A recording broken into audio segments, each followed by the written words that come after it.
The Toronto Raptors do not care about your tank odds, and they do not care about making you happy today because the Toronto Raptors ended up blowing out the Brooklyn Nets by 30 plus points, 30 points, and they led wire to wire, which means they scored the first two buckets and then they never led again. This game was never close.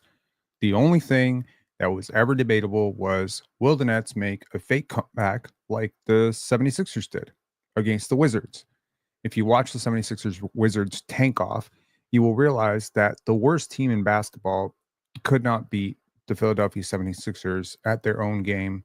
And the Sixers, for their part, ended up trying to stage some sort of fake comeback on, a little bit of Quentin Grimes and Gershon Yabusele magic and ended up losing the game by 5, if I'm not mistaken. But they were losing by as much as 12. The tanking in the NBA right now between about 8 teams is egregious. And, if you were listening to me in the live that we did right before this game, I said the Toronto Raptors are favored to lose. I'm not a bettor, I'm not a gambler, but I look at these odds before every single game to see what does Vegas think is going to happen.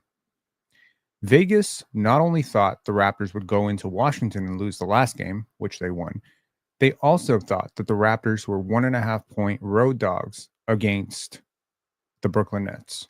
And I said, that ain't happening because this Nets team is committed to doing this. Now, I'm going to talk to you very deeply at some point after we get down through the film breakdown because this was actually a pretty good game to watch overall. Scottie layups notwithstanding, this comment had me laughing. If you want to become a Scottie hater because he's missing a bunch of layups, I mean, that's your prerogative, man. This game was a comedy of errors on both sides, but overall, the Raptors played a lot harder than the Nets. They deserve to win this game. And we're going to talk a little bit later about what the implications are about all these wins. And I'm going to try to take it deeper than probably anybody else you've ever heard. And I'm going to talk to you about something that maybe the Raptors themselves are not thinking about, but that's what we do on this channel. We get a little bit deeper. We take what everybody else has done and then we take it 2 steps deeper. We're going to take it 2 steps deeper. We're going to really, really dissect what it means to tank and what I think the Raptors are doing wrong as it pertains to the tank. Now, one of the things that they're doing wrong is they are winners of 19 games over the last 35. Look at all those wins. Look at all those wins, man. Look at these wins. Win, win, win, win, win, win, win, win. Right here. They were the second worst team in the league January 13th. And now they are clinching with their death grip to the 7th. And we've got 9 games to go. We've got 9 games to go. And we're really going to talk about this because I think that it is important. But nevertheless, we zoom into this game 116-86. I think you could make maybe one of 2 cases. You can make the case that the Raptors were just so good defensively. Oh, they were so good defensively.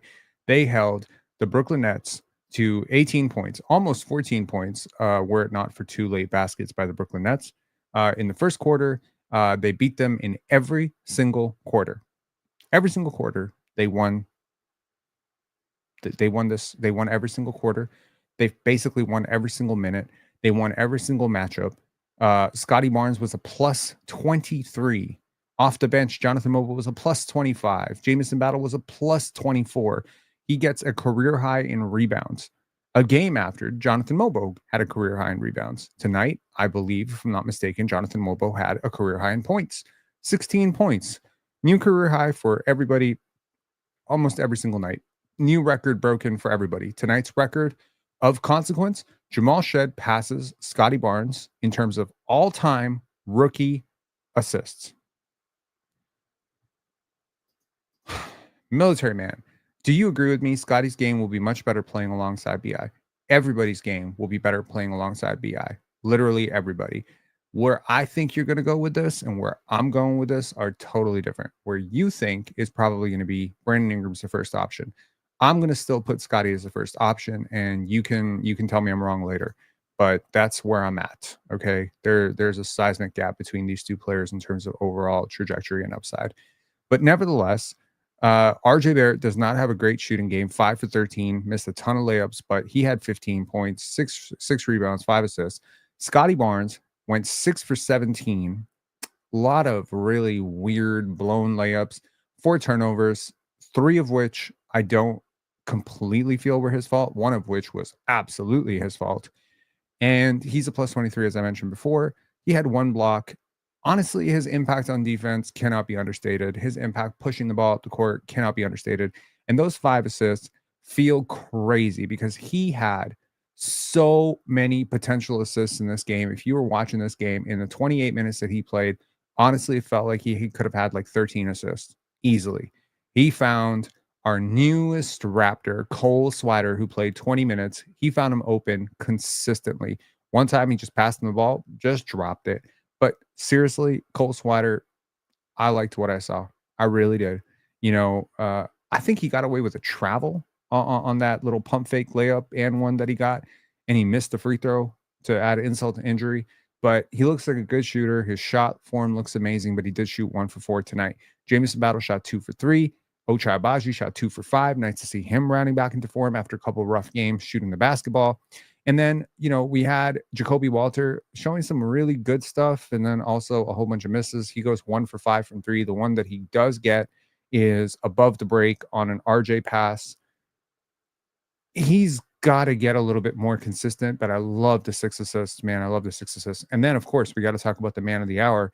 23 points, 12 rebounds, 3 assists, 1 block for Orlando Robinson. Orlando Robinson scored, I want to say 12 points in the first quarter.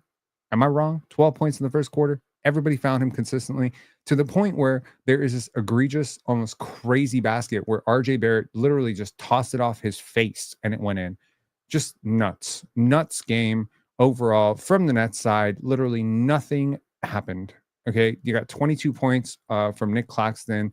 I am a pretty big Trendon Watford fan, and I am also a big Day'Ron Sharpe fan. Day'Ron Sharpe did not play. Cam Thomas did not play. And I believe that Cam Johnson did not play, and Cam Johnson would have made a huge difference. I thought Noah Clowney was ridiculous. I think this is one of the worst games I've ever seen from any player in NBA history. It's not just the 4 turnovers, the 1 for 9 shooting, the 1 for 6. He pretty much single-handedly tanked this game for the Nets. And I don't think D'Angelo Russell was much behind. 1 for 7 from 3, 5 points. You just need so much better. I thought Keon Johnson was awful. Like the Nets just could not score. They shot 19% from 3 and 35.6% from the field. And honestly, I know that this is going to boost the Raptors' quote unquote defensive rating, and people are going to be like, oh my God, the Raptors are the best defense in the world. No, honestly, the Raptors defense was good. The Nets offense was worse. Okay. I don't think you needed to play super great defense to stop this team. This team looks mentally checked out. This team looks like one of the worst teams I've ever seen in my life. And honestly, without Cam Thomas and without Cam Johnson, and with D'Angelo Russell kind of coasting into Cancun mode, this is just not a team that came out ready to play basketball today. And the Raptors, to their credit, did come out ready to play basketball. They were dialed in defensively. They were sharp offensively. They cut with purpose. They attacked the paint with purpose. And yeah, you could argue the shot making wasn't great. Some of Scottie's misses around the rim were pretty crazy, including that absolutely nuts fast break one where he just kind of like threw it off the backboard and then threw it out of bounds.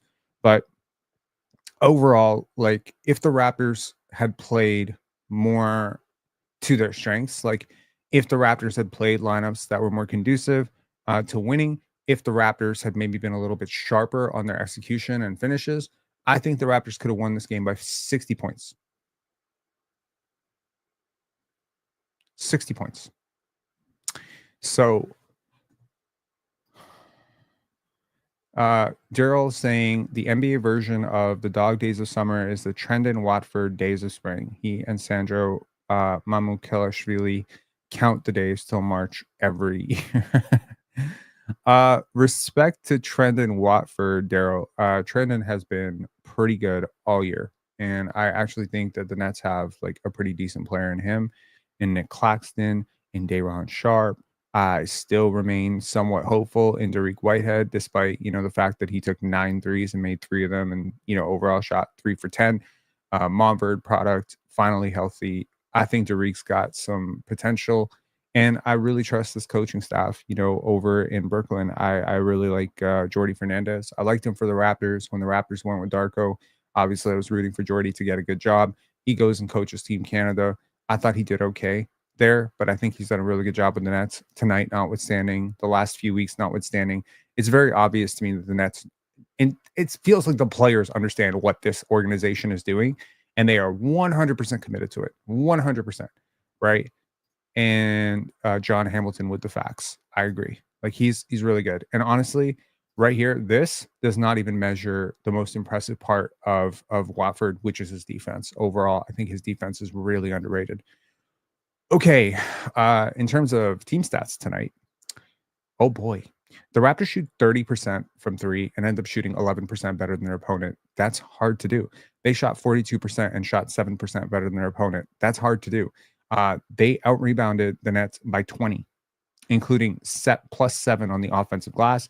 They do get their 34 assists to 43 field goals made. That is a really impressive ratio. And that tells me that the Raptors are getting everything within the offense. They get 5 steals, 3 blocks. I mean, the Nets had 9 blocks, which is crazy.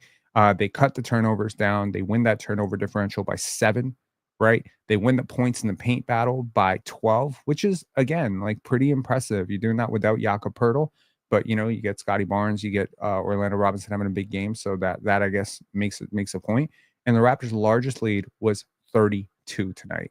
If you want to look at the game cast, I don't believe at any point they were really favored to lose this game.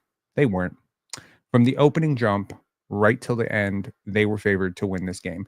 In the fourth quarter, they hovered and oscillated between 99.7% and 100% favored to win this game. That is crazy. I do want to shout out Jonathan Mogbo, who had an overall really productive game. I think he did really, really well today, scoring on that little skip hook and jump hook shot. And, just generally speaking, it was a little worrying how poorly he's been he's how poorly he's been processing the court and how poorly he's been finishing. So the fact that the Nets have all this size up front and size that clearly reflected in their 9 blocks, and Scottie Barnes got stuffed at the rim a couple times and had some difficulty finishing. The fact that 2 players notoriously who've been very, very poor finishing around the rim, which is Orlando Robinson and Jonathan Mogbo, the fact that they had success tonight should be acknowledged as a positive. Okay, now let's get to some of that film breakdown. And then we are going to go really deep into tank theory and what the Raptors are doing wrong. Okay. So here goes. I mean, this is the opening play of the game, or one of the opening plays of the game. Scottie Barnes ran a little bit more point today, which I really do like. Okay. If you're gonna play Scottie Barnes, fourth quarter, 25 up, you're up 25, you're playing Scottie Barnes, he better be getting on ball reps. He better not be standing around the corner. And I like the fact that Scottie ran point a lot today. Now, it's kind of ironic to me that playing next to a pure point guard like Jamal Shead, who is by any definition a pure point guard, he tends to handle the ball more next to Jamal than he does playing next to a not pure point guard like Emmanuel Quickley. That to me is really strange. But Scottie really got a chance to push pace, control pace. And this is an important thing for a player like him to actually learn. There's a couple times where he rushed it. There's a couple times that he played it beautifully. It's a hit or miss thing, but these are the growing pains that you're going to have to go through if you're Scottie Barnes. Here, I really love how patiently he waits for this opening, and then D'Angelo Russell falls asleep, and boom, there's Jamal Shead hitting a 3. Love it. That's the growth of Jamal Shead. Okay, now it's not just one way with Scottie; it's 2-way. Look at this block, right? Just so impressive. Look at where Scottie starts. The fact that he is even close to getting into this play. I mean, he's still loading up, and this dude is already in his shot. Like, that's crazy. Just think about the physics of that shot. Like, to block that shot is nuts. Okay, I really love this play by RJ Barrett. Really loved it. Okay, just really manipulates the defense here, and then just makes this perfect dive. That is a beautiful pass, man. That is a beautiful pass. And yes, Orlando Robinson did complete that dunk. Okay. Now, speaking of passes, again, one of my biggest points about Jacoby following the draft was I believe that he's going to show more as a playmaker at the NBA level than he ever had a chance to at the college level. And I think that playing, in a system with Darko Rajakovic and Ivo Simovic and knowing how much these guys really build up that part of a player's basketball acumen, I was really looking forward to maybe down the stretch, which is why I was so bummed that Jacoby wasn't playing. I was really looking forward to some more on ball reps for Jacoby. I literally talked about it in the live before this game that I want to see him transition more into a combo guard as opposed to a combo or a swing wing. And here, you're going to see some of those combo guard instincts. Watch this. Boom. Tell me that doesn't look like a point guard. Now, I'm not saying he's a pure point guard. I'm not saying he's even a point guard. I'm saying he needs to do more of that. He had 6 assists tonight. Keep that shit up. That is going to be the biggest growth in his game because if he can figure that out, and I do believe that he has some natural playmaking tendencies, this is going to be great. Now, look at this beautiful play here. RJ Barrett finds Orlando Robinson in the middle of the floor. This is where the Raptors really value that playmaking hub, that playmaking big. And this is exactly where you can imagine a player like, oh, I don't know, a Derek Queen or a Colin Murray Boyles really succeeding. Watch this play. Beautiful. And with all the Raptors off ball cuts, this is the type of shit that you really want is you want centers who know what they're doing with the basketball. You want athletes who cut to the rim hard and can do stuff like that. Now imagine, I don't know. I don't think the Raptors are going to get 2 lottery picks, but imagine a Derek Queen running that play with, oh, I don't know, a VJ Edgecombe. And you imagine that this could actually work. Now, I don't want to sleep on Orlando Robinson, nor do I want to sleep on, Cole Swider, because I actually, weirdly enough, watching these two players play today, granted, it's against the Nets. You can't really take too much from it. I'm looking forward to seeing more of them with other players. But could these guys actually be long-term fits for the Raptors? I mean, don't sleep on it because, you look at the OKC Thunder, Isaiah Joe, Lou Dort, undrafted, undrafted. You never know. You never know. Fred VanVleet, undrafted, right? You find these guys, Jamison Battle, undrafted. Like there's plenty of guys in the league that just kind of stick around and they're undrafted guys. So it's like, Cole Swider, yeah, I could see him being a 13th guy. I could see him being a valuable role player. Let's see. Let's see what that turns into, you know? I said this is the game of Orlando Robinson's, and I was not kidding. Watch this pass from RJ Barrett and how it sort of ricochets off of, look at this. He throws he threw it off his chest, man. That's nuts. Okay. Now, we talk about assists. Scottie didn't have a lot of assists. This is an assist, man. As far as I'm concerned, you shift the defense, you shake the defense out of his shoes. Okay. We all just acknowledge that Watford is a good defender, right? Shook him. And the second he falls off balance, threads this right between Clowney and Watford. And here, Mogbo is just going to get fouled, right? He's just going to get fouled by Wilson. But I'm just saying, that is a sweet dime. It just doesn't count as a dime, right? Now, to close out the quarter, Scottie Barnes, 9 seconds. I was really hoping that he wouldn't pass the basketball here. Now, rejects the screen, goes to his left hand, little loose with the basketball. You don't want to necessarily see that. But here, takes a look at the clock, knows that he has 2 seconds to go. Little jab, pull up, jump shot, boom. If I told you when he came out of Florida State that he would have one play like that in his NBA career, you would say it's the biggest fluke. He does that shit almost every single game at least once, okay? Now, speaking of Cole Swider, this was his lone 3-point make. And this is just a great pass by Jamal Shead. Look at this is how a point guard actually sets up his players. Look at this. Takes the defense, does not project the pass. He never looks back at Cole. He knows Cole is there. And here, without looking, this no-look pass sort of freezes the defense momentarily and gives Cole the wide open shot. That's perfect. That's perfect. And that's the type of play that Jamal Shead makes. Okay. Now, this is a great read by Scottie Barnes. Just out of the post. There's been a lot of comparisons to him to Jokic, him to Draymond. This is the type of shit that Draymond and Jokic do all the time. And here, uh, Orlando Robinson, the recipient of 2 more easy points. Orlando Robinson, like, wow. Like, literally, I'm looking at Orlando Robinson right now, and I know he's not as athletic as Jackson Hayes. I think he's a better player than Jackson Hayes, though. I'll be real. I think he might be a better player than Jackson Hayes. So it's like kind of weird that the Lakers are trying to go for a championship and their starting center might not be better than Orlando Robinson. Anyways, here comes Ochai Agbaji. Nice defense here. This is what I consider not ethical hoops. This is not ethical at all. There's 4 seconds left on the clock, 3 seconds left on the clock, and this is what you do? My God. Noah Clowney really living up to his name, man. I'll tell you. Okay, now, good cut, good seal, nice jam. Can I ask a question? Can I ask a real question? Can you look at the clock? There's 10 minutes to go in the fourth quarter. 10 minutes and 47 seconds to go in the fourth quarter. The Raptors are, after that dunk, up 25. What are we doing with Scottie Barnes on the court? What are we doing?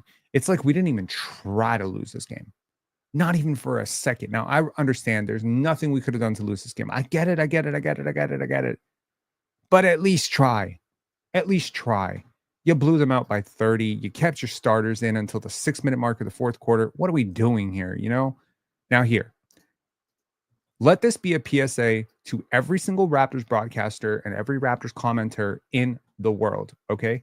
The next time you compare this dude, because he wears number 23, to that other guy who wore number 23, I'm going to shoot you, okay? Because this is not Fred VanVleet.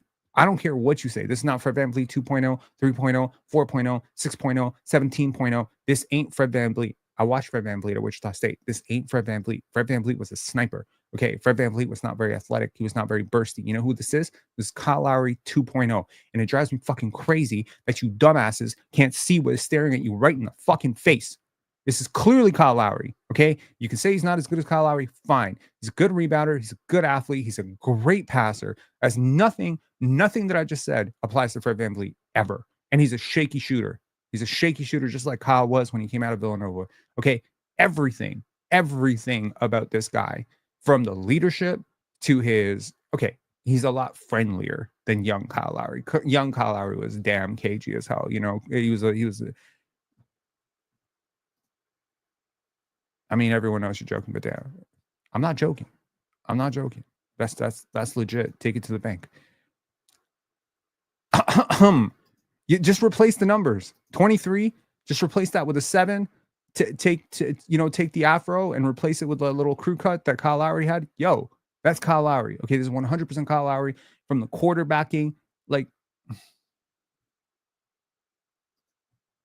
Tetra Hedgegon said, why would you get upset at an overwhelmingly incompetent broadcasting cast when you already know they're overwhelmingly incompetent?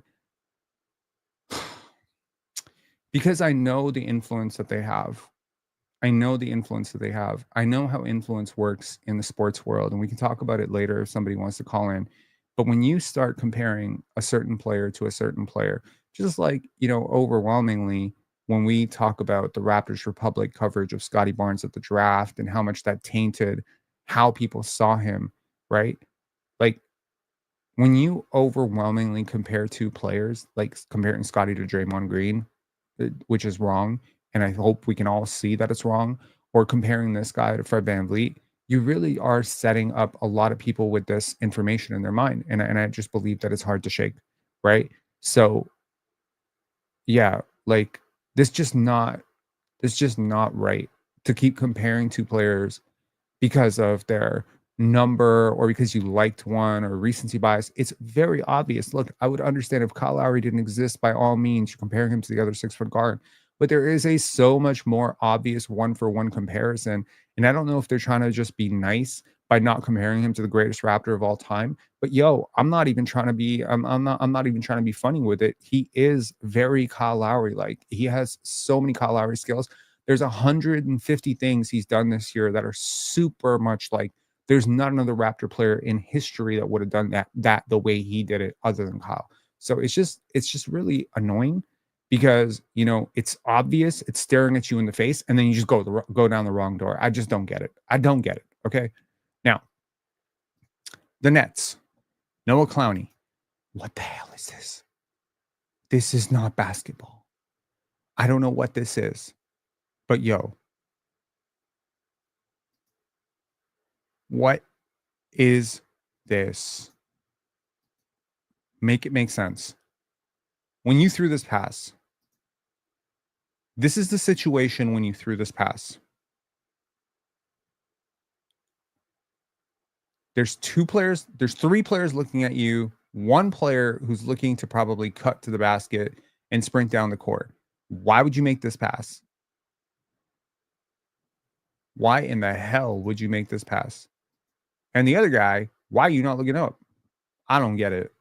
This is crazy. That's just crazy basketball. Frustrating indeed.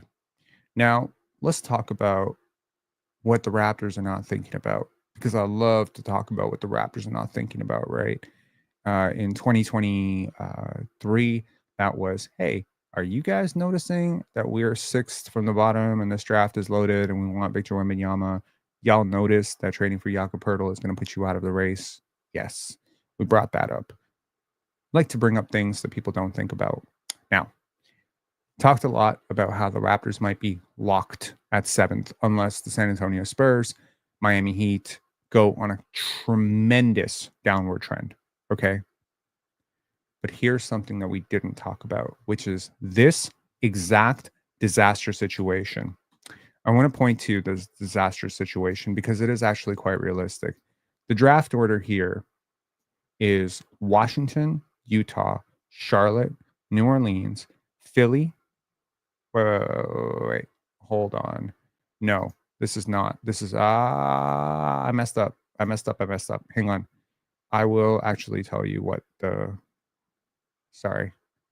I messed that up. That is not what I actually wanted to talk about. This is what I wanted to talk about. This draft order right here, which is Washington, Miami, Charlotte, Brooklyn, Utah, New Orleans, Philly going to the Thunder, and the Raptors going to 8th. Now, again, it doesn't have to be Miami. It doesn't have to be Miami. It could be a handful of teams that jump you. It could be San Antonio that jumps you from behind. It could be Chicago that jumps you from behind. There's a lot of teams, okay, that could jump you from behind. But the point is, the minute a team jumps you, Philly goes backwards. When Philly goes backwards, if Philly goes backwards, assuming that Philly finishes with a worse record than Brooklyn, it doesn't finish with a worse record than Brooklyn. Let's just say Brooklyn really, really manages to tear it down. I'm going to say this. The worst situation for the Raptors is to pick behind exactly these teams. Let me tell you why. Okay. Number one, I think it's very obvious to everybody that there's a handful of teams in the league that really know what they're doing when it comes to the draft. And then there's a handful of teams that really don't know what they're doing in the draft. Let me give you some examples of teams that generally know what they're doing with the draft.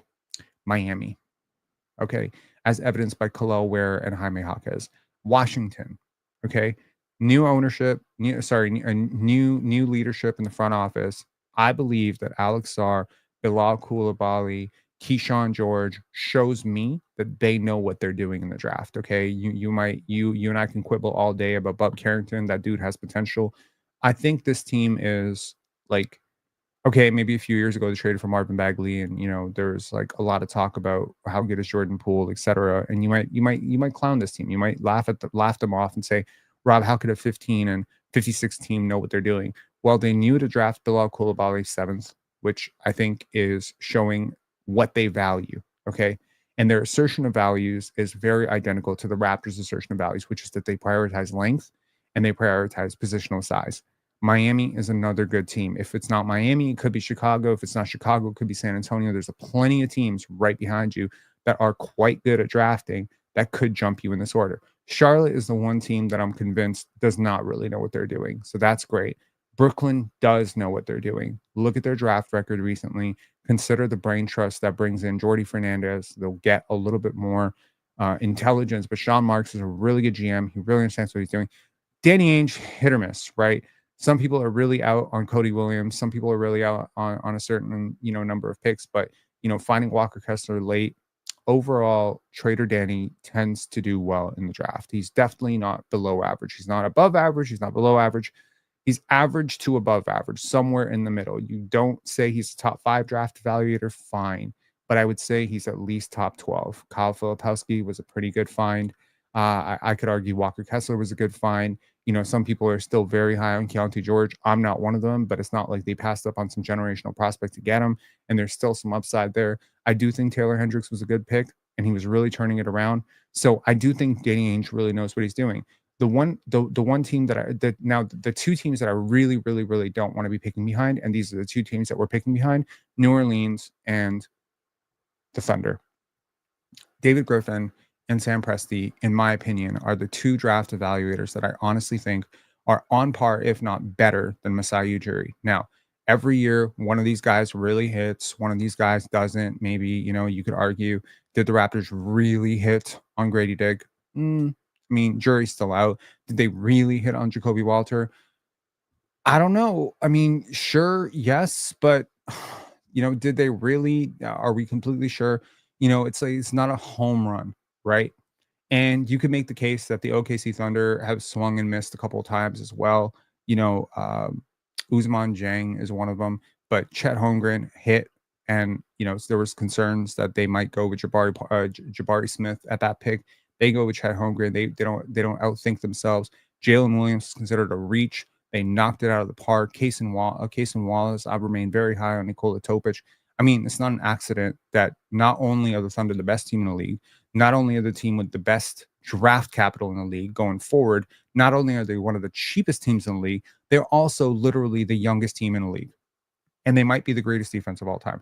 So that's not a team that you want to pick behind, because chances are they value exactly what you value. New Orleans does not seem to value exactly what you value, but New Orleans strikes me as the type of team that would 100% take Kaman Malawach. Brooklyn strikes me as a team that would 100% take Derek Queen.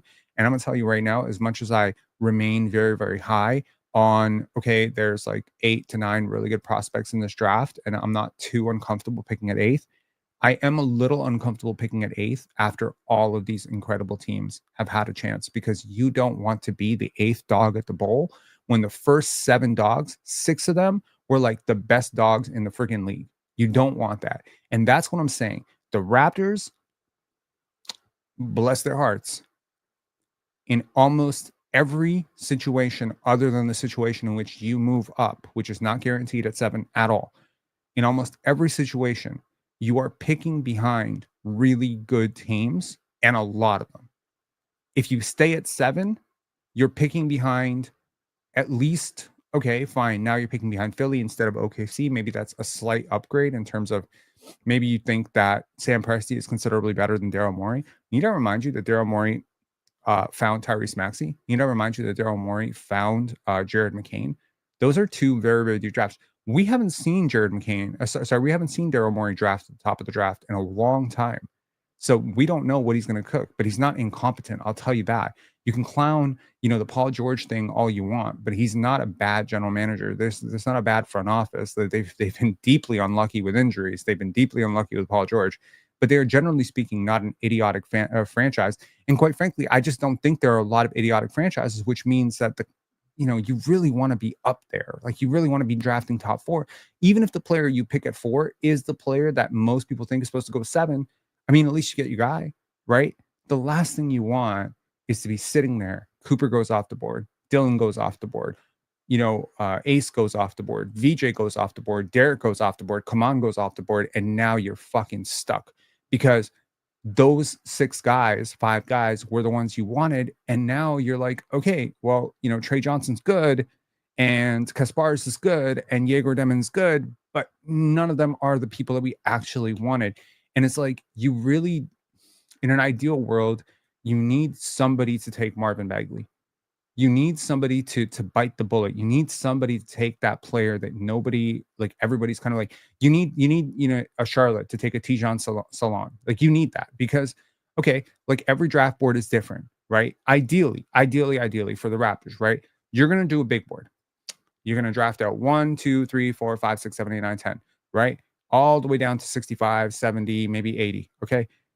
Ideally, if you pick at 7, you want your 6th or 5th prospect to be there, right? Ideally, you want somebody ahead of you to reach, go for your 12th or 13th prospect, pull a San Antonio, go for Josh Primo, go off the board. You just want that to happen because for your evaluation perspective, it doesn't really matter. Like what I said with someone like Jacoby Walter. How do we know how high the Raptors were on Jacoby Walter? Just because he went 19th doesn't mean the Raptors didn't have him 13th, 14th, 15th on their board. Maybe the Raptors had him 12th on their board. We don't know. We'll never know. We'll never know. Okay. What I do know is the Raptors had Giannis like 9th or 8th on their board the year that he went 15th, and they couldn't get it done. What I do know is the Raptors had like Shea 7th or 6th on their board the year that he went 11th, and they couldn't get it done. I don't want that shit to keep happening to the Raptors. And here, like the Raptors might have come on like 3rd on their board. And if he goes 7th, it's like shit, you know? So I just really hope the Raptors get an opportunity to draft who they want to draft. But I wanted to offer this as a perspective to you just to give you a deeper insight into how I view this tanking situation. And I'm not necessarily as, one dimensional about it. And I do want to bring up a second part, okay, which is the schedule. Okay. And this is the full on, like the tank economics of it. And I want to read this out to you. Okay.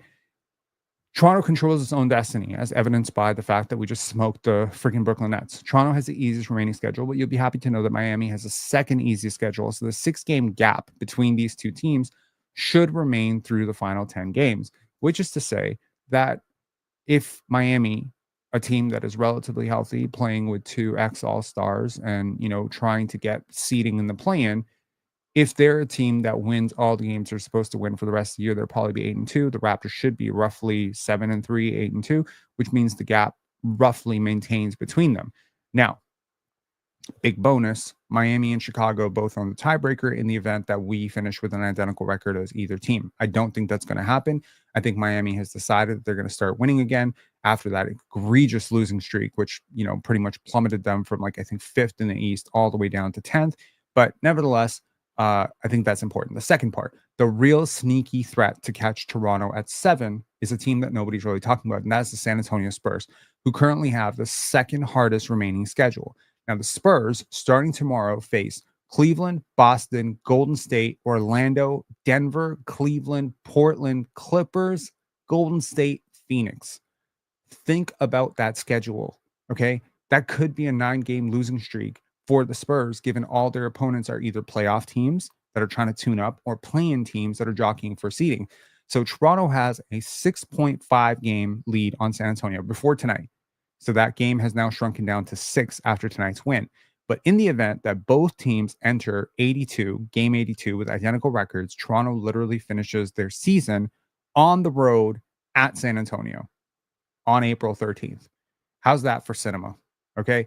Now, I don't think it's going to happen, but in the event that it does happen, that both teams have identical records going into that game, expect the most blatant example of tanking you have ever seen in your life. Miguel saying the Raptors aren't going 7-3. Wait and see. Okay. Toronto currently, as I mentioned, has that. So I say Toronto owns their own destiny because they not only hold the tiebreaker over Chicago and Miami, but they also hold the commanding lead in the river standings over San Antonio, to the point that all they need to do to hold on to 7th is lose 4 games in their next 10. A 6-4 finish would mean Miami and San Antonio can go 0-10 and still not catch 7th. Bonus, Toronto has 2 games remaining against Brooklyn, 1 game against Philly, and also 1 game against San Antonio. So both teams, which is Brooklyn and Philly, have a very easy schedule remaining as well. Brooklyn faces Washington, New Orleans, Toronto, Dallas. Philly faces Washington, Toronto, Miami. Now, Philly just lost to Washington. Brooklyn just lost to Toronto. So, part of that is gone. I don't think it's likely that Toronto catches Brooklyn unless they go 0-10, honestly. And I wrote this before the game, and I stand by it even more now. The chances of catching them are even worse now because you just tacked on a win for yourself and a loss for them. And if the Spurs, Bulls, and Heat continue to win, then Toronto might have a chance to play Brandon Ingram, Scottie Barnes, RJ Barrett, Emmanuel Quickley, and Jakob Poeltl in the final few games and give fans a taste of that with 0 tanking implications. That would be great. Now, really, the only teams to watch right now in terms of realistically could the Raptors lose out 7th are Miami, realistically, and San Antonio most realistically. Now, I want to make a point. I am tired of the San Antonio Spurs. I am really fucking tired of this franchise, okay? I grew up a really big fan of the San Antonio Spurs, but you Spurs fans, look at me, okay? Enough is enough. You guys have robbed us of a draft pick for Scottie Barnes. Sorry. Wow. Scottie is going to look so good next to Ingram, man. Like LeBron next to Luka. Huge starting lineup. I love you, mom. A lot of D. Shirley for only $6. I'm 15.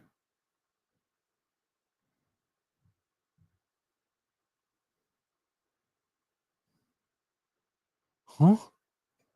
I appreciate the super chat. I hope you did not use your mom's credit card to get this. What? Pause. Okay. What I was saying. San Antonio, you Spurs fans, embarrassment of riches, 5 championships. Tim Duncan, Manu Ginobili. Have you guys not had enough? Have you not had enough? What we did to you was wrong. Okay, yes, we took Kawhi Leonard from you. We won a championship. He put a middle finger inside his ring. And I understand that, payback is a bitch. But can we agree that one draft pick for Thaddeus Young plus a draft pick for 3 draft picks for Jakob Poeltl, a player that you probably did not even want to bring back, which allowed you to tank even further for, Victor Wembanyama, which pulled us out of the Victor Wembanyama tanks. Can we agree that that's enough? Can we agree? Are we even yet? Do you have to now catch us in the reverse standings as well? Do you have to draft ahead of us? Are you going to get Cooper Flag? This is not fair. Okay. We took on Thaddeus Young. He's a player you were going to waive. We gave you a first round pick for him. Leave us alone. Okay. You're too good at what you do. RC Buford, Greg Popovich, get well soon. You got Victor Wembanyama. Leave us alone, man. Leave us alone. We just want a good draft pick. We just want a good draft pick. We want to be 4th or 5th in the Eastern Conference. Man, leave us alone. Y'all can win your championships with Victor Wembanyama. Prayers up for his health. But please leave us alone and please just, be ethical down the stretch.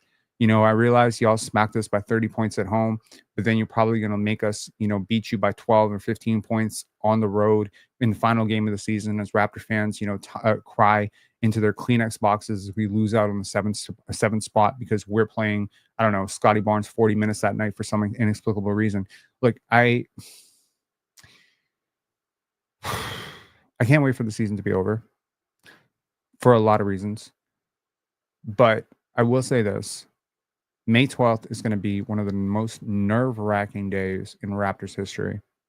Now, I said last year we walked in with the 6th worst odds. I said we're not going to keep our pick. I said that. If you remember before the draft, I said I'm pretty much prepared emotionally at this point to not keep our pick. I don't think we're going to get it. Okay. And this year, I'm pretty much relegated to the idea that if we have the 7th best odds, we're going to end up with the 8th pick because someone is going to jump us. And if someone's going to jump us and that someone is not Philly, if that someone is not San Antonio, and if Philly remains unjumped, which is to say, when teams ahead of you jump up, you don't move down. It's only when teams behind you jump up that you move down. So if a team behind us jumps up and I don't know, Philly jumps up, I think I'm just gonna have an aneurysm. Okay, we got a caller in, 95er. What's up, 95er? Hey, what's up, Rob? How are you, man? I'm good. How are you? I'm good, brother. Good. I just wanted to ask you if you have a few minutes to talk about draft strategy and where we would move. Let's say if we end up with the 7th pick, is there a thought in your mind of trading down, getting multiple picks? Are we picking for best fit? What's your general thought around that? Well, it really depends on what the other teams do. Mm-hmm. If the player that I want isn't on the board at 7, let's say that disaster situation comes true where I have Kaman and Derek as like the 5th and 6th prospects. I'm not super high on prospect 7, and I end up at 7, and those 2 players go off the board at 5 and 6. I would consider trading down for sure. Maybe there's a player that I really like in the mid-teens, and I want to get something else as well. The Raptors, of course, have to be conscious of the fact that they have a lot of salary committed to their roster next year, and those high lottery picks make a lot of money. So if there's a player that I really like in the 14, 15 range, and his agent's telling me he's available, and I know he's available, yeah, why wouldn't I trade down? Because maybe there's a player that's on the board for me at 7 that other teams value a hell of a lot more than I do. That's just smart asset management. So if that's a Trey Johnson and I'm just not high on Trey Johnson, or if that's a Yakuchonis and I'm not high on that player, then I could maybe do like 15 plus a future first, or some combination of like 12 and 26, 12 and 25, something like that. Last year the Raptors walked into that draft with 2 picks. They walked out with 5, Yep. or they walked out with 4 plus an undrafted guy. So, I could see the Raptors doing that. Because I think the question becomes, when you look at the roster as it is, it's not too complete next year. Like when all the free agents hit free agency, once you get back your guys who are locked in high salaries, you don't have a complete roster. So like my thinking is, from my perspective, I'd rather get 2 prospects in the, you know, early teens to late 20s and get that in addition to your 40th or 36th pick, depending wherever Portland ends up. Like that to me makes more sense to get 3 high end prospects rather than to go and get that one guy, then also have a whole bunch of struggles filling out that roster, especially with the guys you have now, because you're essentially saying we're competing next year. So it's all about depth. Would you not agree that the Raptors have a tremendous amount of depth already? Or not Uh, tremendous. I think tremendous would be capped, but like you imagine we don't lose anybody other than Chris Boucher, right? right. And we add in, let's say, top 7. Okay, so right now, according to NBA Draft Room, player 1, Cooper Flag, Dylan Harper, Ace Bailey, VJ Edgecombe, Trey Johnson. So in this case, we're trading a chance at either Derek Queen, Con Knipple, Con Murray Boyles, Jeremiah Fears, Carter Bryant, Noah Senge, or Kaman Malowach, or Asa Newell. So those players, if that's the group of players on the board, I'll tell you right now, I'm not trading out. But let's just say we move off that. So we move down to what? Let's say four. There's a couple of teams with multiple picks in the first round. I'm just trying to remember who it was. There's one that has one in like the early teens and also 20s. I'm just trying to remember who that was. Okay. So here's a thought. Now this is a crazy thought, but let's just assume that this happens this way. I think the Spurs are going to finish below the Blazers. Okay. Mm. So I think if the Raptors move from 7 to the top 4, let's say they go 4 and 3, and they're just not super high on Ace Bailey or VJ Edgecombe. Let's just say the consensus guys that are available 3 and 4, they don't want them. Would you trade 4 for 9, or sorry, 8 from the Spurs plus what's the other 16? Easily. Like I wouldn't think twice about it. Again, like you have to trust your own draft team, right? Like if we're saying it's a top 3 draft and beyond that it's more or less flat, for me that's a no-brainer, right? Like I'd even think I would take for 7, I would take like 15 and 30. I wouldn't even blink, you know what I mean? And maybe get a second rounder on top of that. Because I trust our team to draft well. That's my thing. So like if you can reduce salaries, fill out the roster long term, you hit on one of 3, you're better off in my opinion than going with a high end, which a lot of these guys, in my opinion, they have bust capacity. They have a lot of potential for bust. I A lot of think these top dudes. I think every player has some best potential, with the exception of very few players. I will say this: my draft philosophy is basically that it's a little bit like Minesweeper. So Mm, in the top 10, I typically assume there's like 2 all stars. It's like Kinder eggs, right? I yep. mean, you could do your best to scan it, you can do your best to shit test it, but until that player becomes a pro, they get that first contract, they deal with the temptations of being a pro. You can never be 100% sure. There's certain players where you can be 99% sure, like with Cooper Flag, Scottie Barnes. I feel like there's a lot of players that feel like, okay, I trust all that I've seen. But there's certain players where like you just don't know how it's going to translate. Even with Dylan Harper, a guy who gets paint touches at will, did not win very much at Rutgers, could easily be a bust. I don't think it's easily be a bust. I think his success rate is probably 98%. But what does that success actually look like? Is it a high level starter That's it, or yeah. is it an all star? Like if you're telling me, if you told me right now, 5 years from now, Dylan Harper never became an all star, I'm not surprised. I'm not surprised. That's what I'm I'm saying. not surprised. But what I'll say is that as you move down every 10 in the draft, like top 10 and then 11 to 20, and then there's a third group which is 21 to 60. I think in every one of those ranges, like your odds of picking up an all-star go down a lot. So it's like For maybe sure. in the first, 10, you got like a 2 in 10 chance, and then in the second 10, you got like a 1 in 10 chance, and in the third group, which is like 40 picks, you got basically like a 1.5 out of 40 chance. And it's just like, yeah, maybe you get lucky and you find Nikola Jokic, and maybe you find Manu Ginobili, or maybe you find like the thousands of prospects in that range who don't work out. So it's like you'd rather pick higher, obviously, but not all drafts are equal. Like last year's draft, we said it early, it was a very, very flat draft, right? Which is why you're seeing Yeah. so much value in the 40s, 30s, 20s. But in this draft, I feel like it's top two, and then it's 3 to 10, and then I think it's like 11 to 22, and then I think there's another group from like 23 to about 40. That's how I So would tier yeah. this, you know. So So with your case, if we move down from 4 and we get 8 and 15, I'm for that.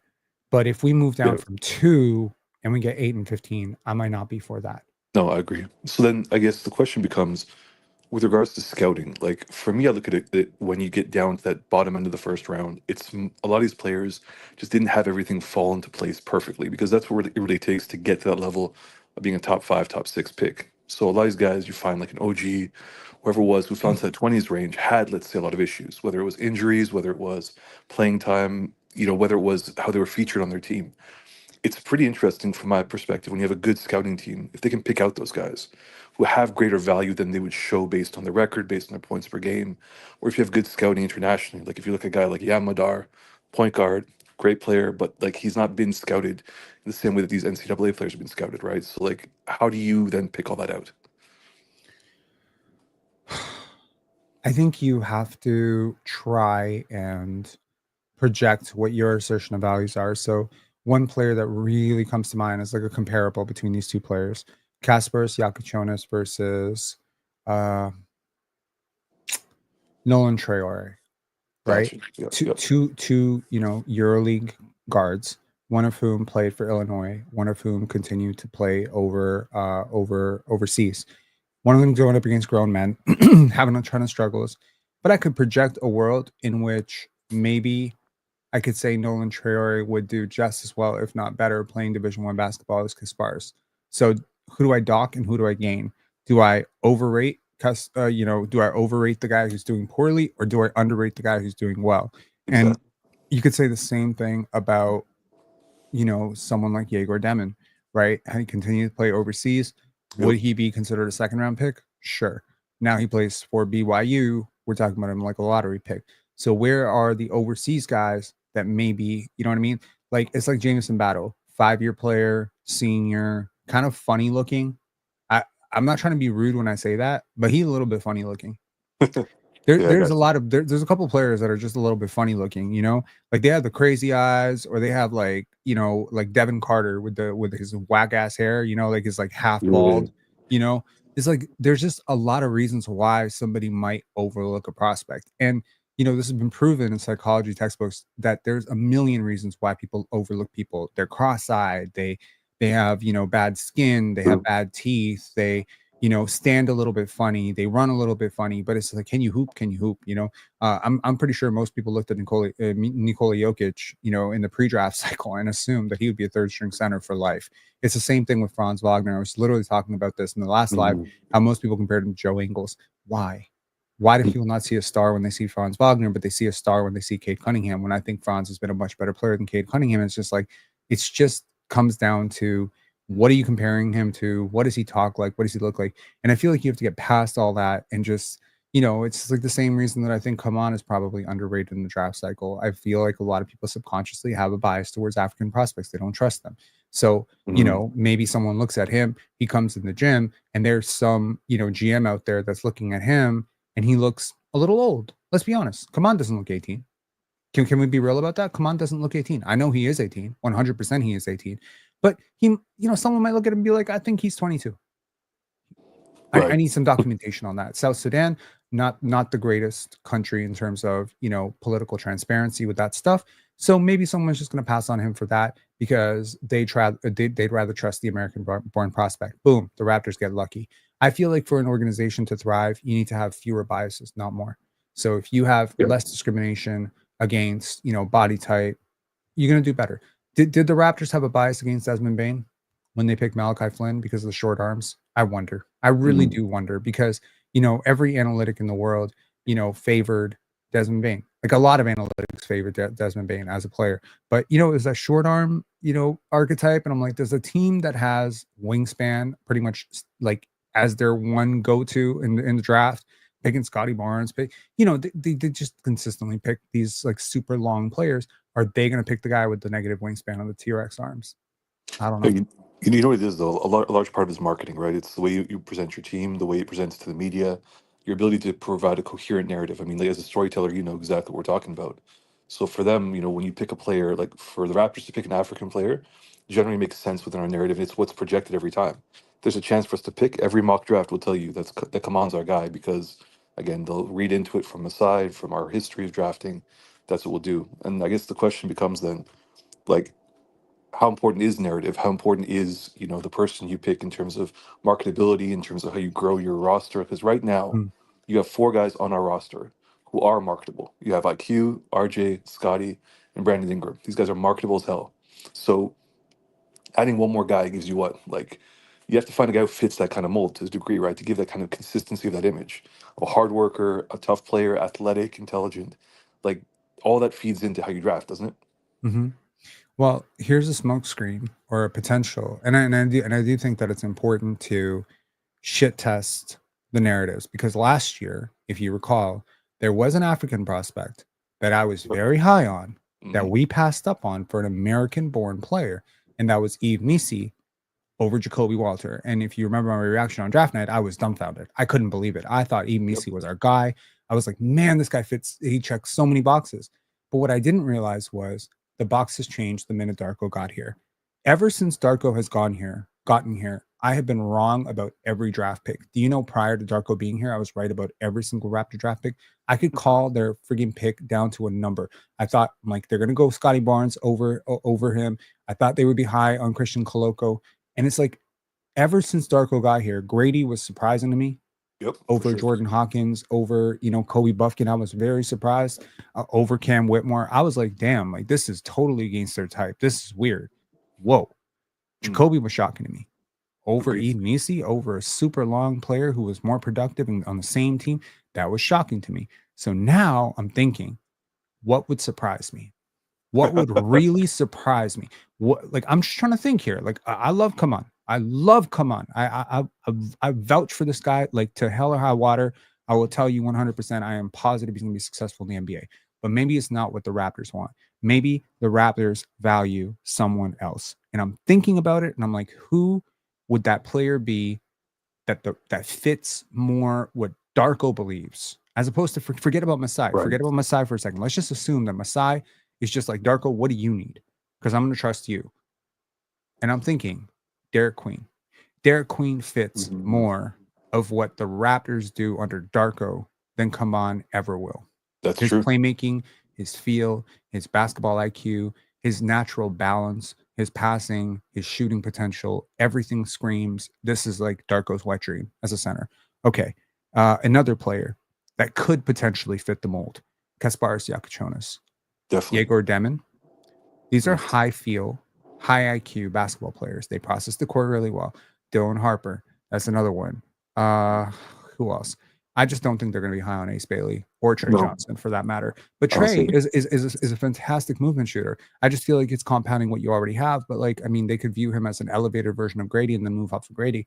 Con Knipple is another one that I'm like, you know what? If the Raptors are at 8 and there's Kaman and Con, and if they pick Con, I'm gonna get so mad. But it's gonna be actually it fits because Con Knipple fits what Darko likes to do more than Kaman does. And it's just Yeah. like that's where I'm thinking to myself, we're not in the Precious Achua, Christian Koloko, Pascal Siakam days anymore, where it's automatic that the Raptors going to pick the guy with the longest wingspan and the most defensive upside. I think we're in the days of where the Raptors are going to pick the player with the highest basketball IQ and the most multiple skills in a movement offense. Yeah, So, you have to. You have to because you're locked into your roster essentially for years to come. Right now, you're picking a guy to fit with this team. Is how I'm seeing it. Like you can't afford to have, in my opinion, a superstar come out of this one. Given what's happening to us financially, like you're screwed long term. You have to move off of somebody, right? So Ideally, if you're picking at 7 or 8, you're not looking for the superstar high upside pick. You're looking for someone who fits, at least from my perspective.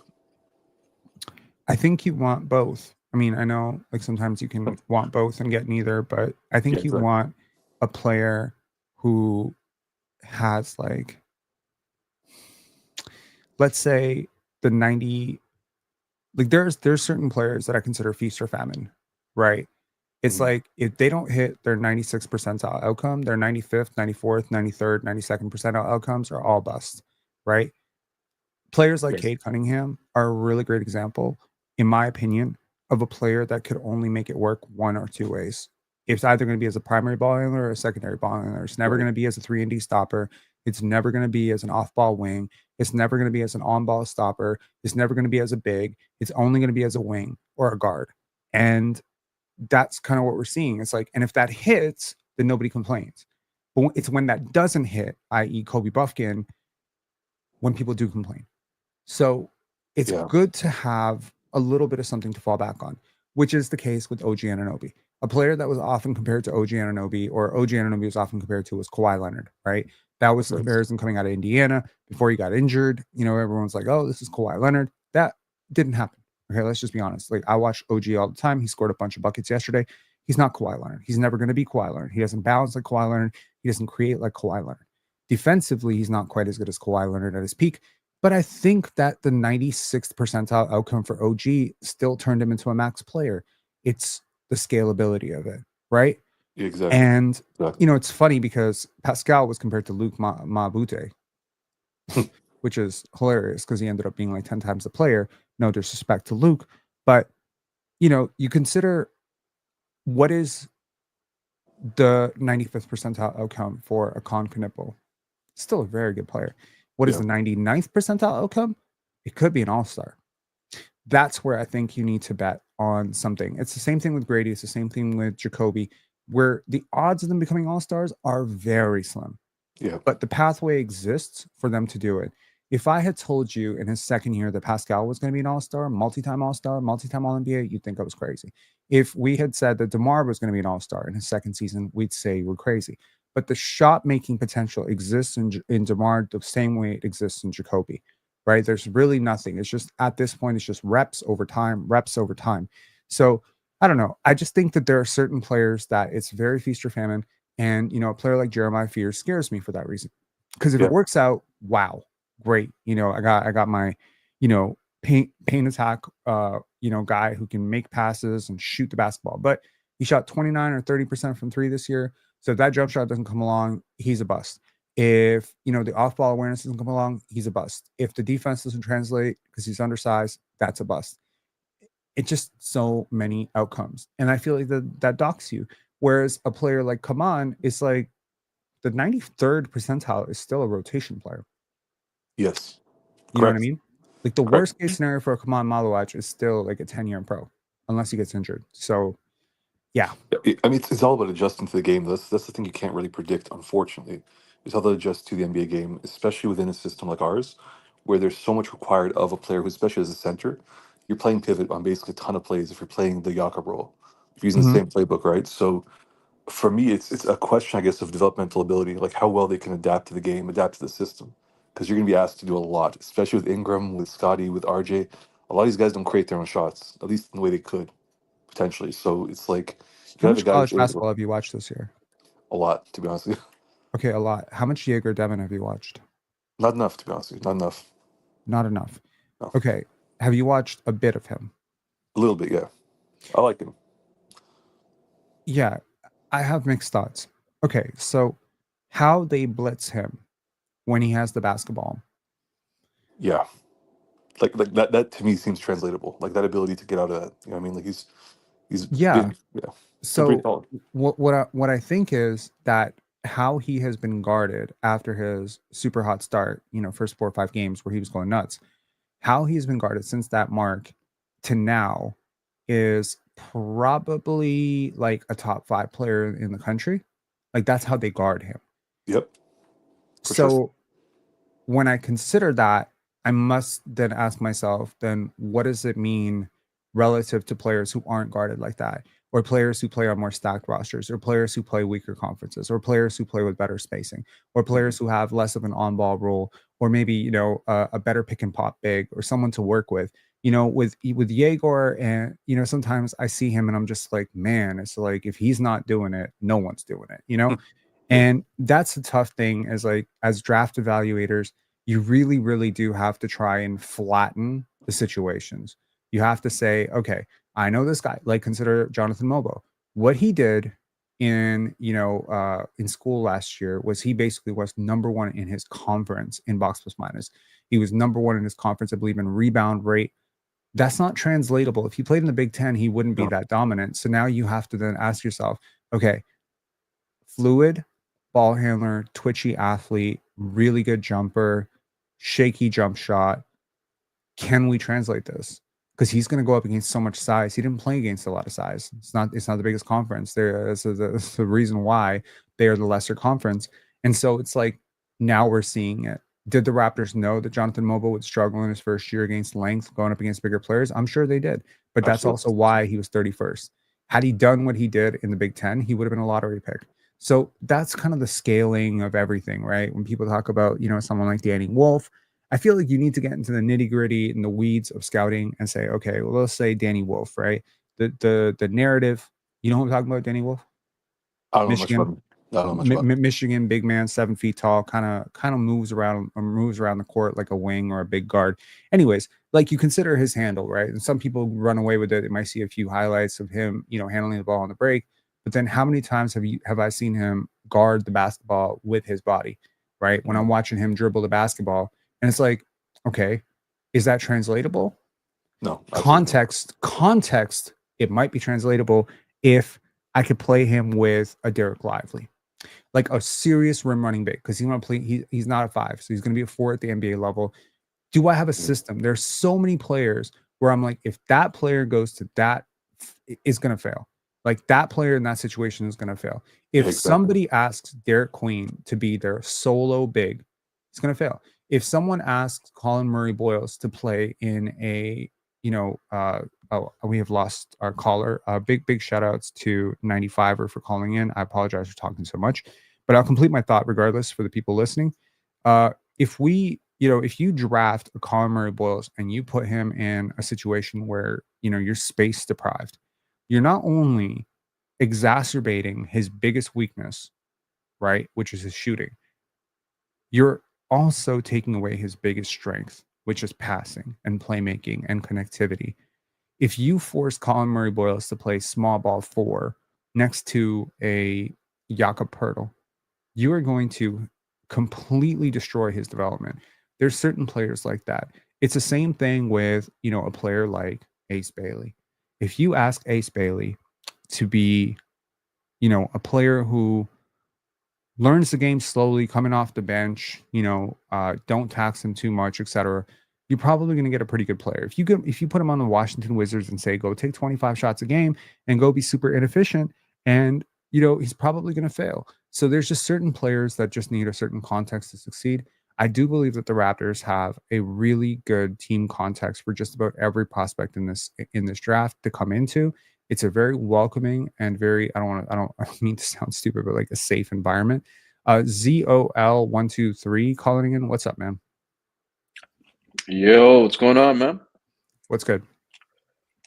Not much, not much. Just got home. I missed a game tonight, but looks like we're locked in at 7, which honestly I think it's fine. We're I not locked in at 7. We're still hoping and praying that San Antonio loses a few more games. Wins a few more games, and Miami continues to win a few more games because the Raptors' schedule upcoming is very, very easy. Yeah, I mean we have 5.5 over Miami. We have 6 on San Antonio. Right, Um, and we have 9 games remaining. 9 games remaining. I mean I feel pretty strongly that we'll be a lock at 7. If they Something. go, I mean if San Antonio goes 0-9 and we go 2-7, we lose that pick. I don't think San Antonio will go on that. Okay, cool. Yeah, Your thoughts? but I do appreciate all the chewing. Thanks for that. yeah, no worries. Honestly, man, I don't think 7's a bad spot for this draft. Like I think there's some good prospects there. I've seen some mocks actually put Jeremiah Fears down in the 7 to 9 range, which I don't think will happen. I actually think he's a number 5 or 6 just based off that first game in the tournament.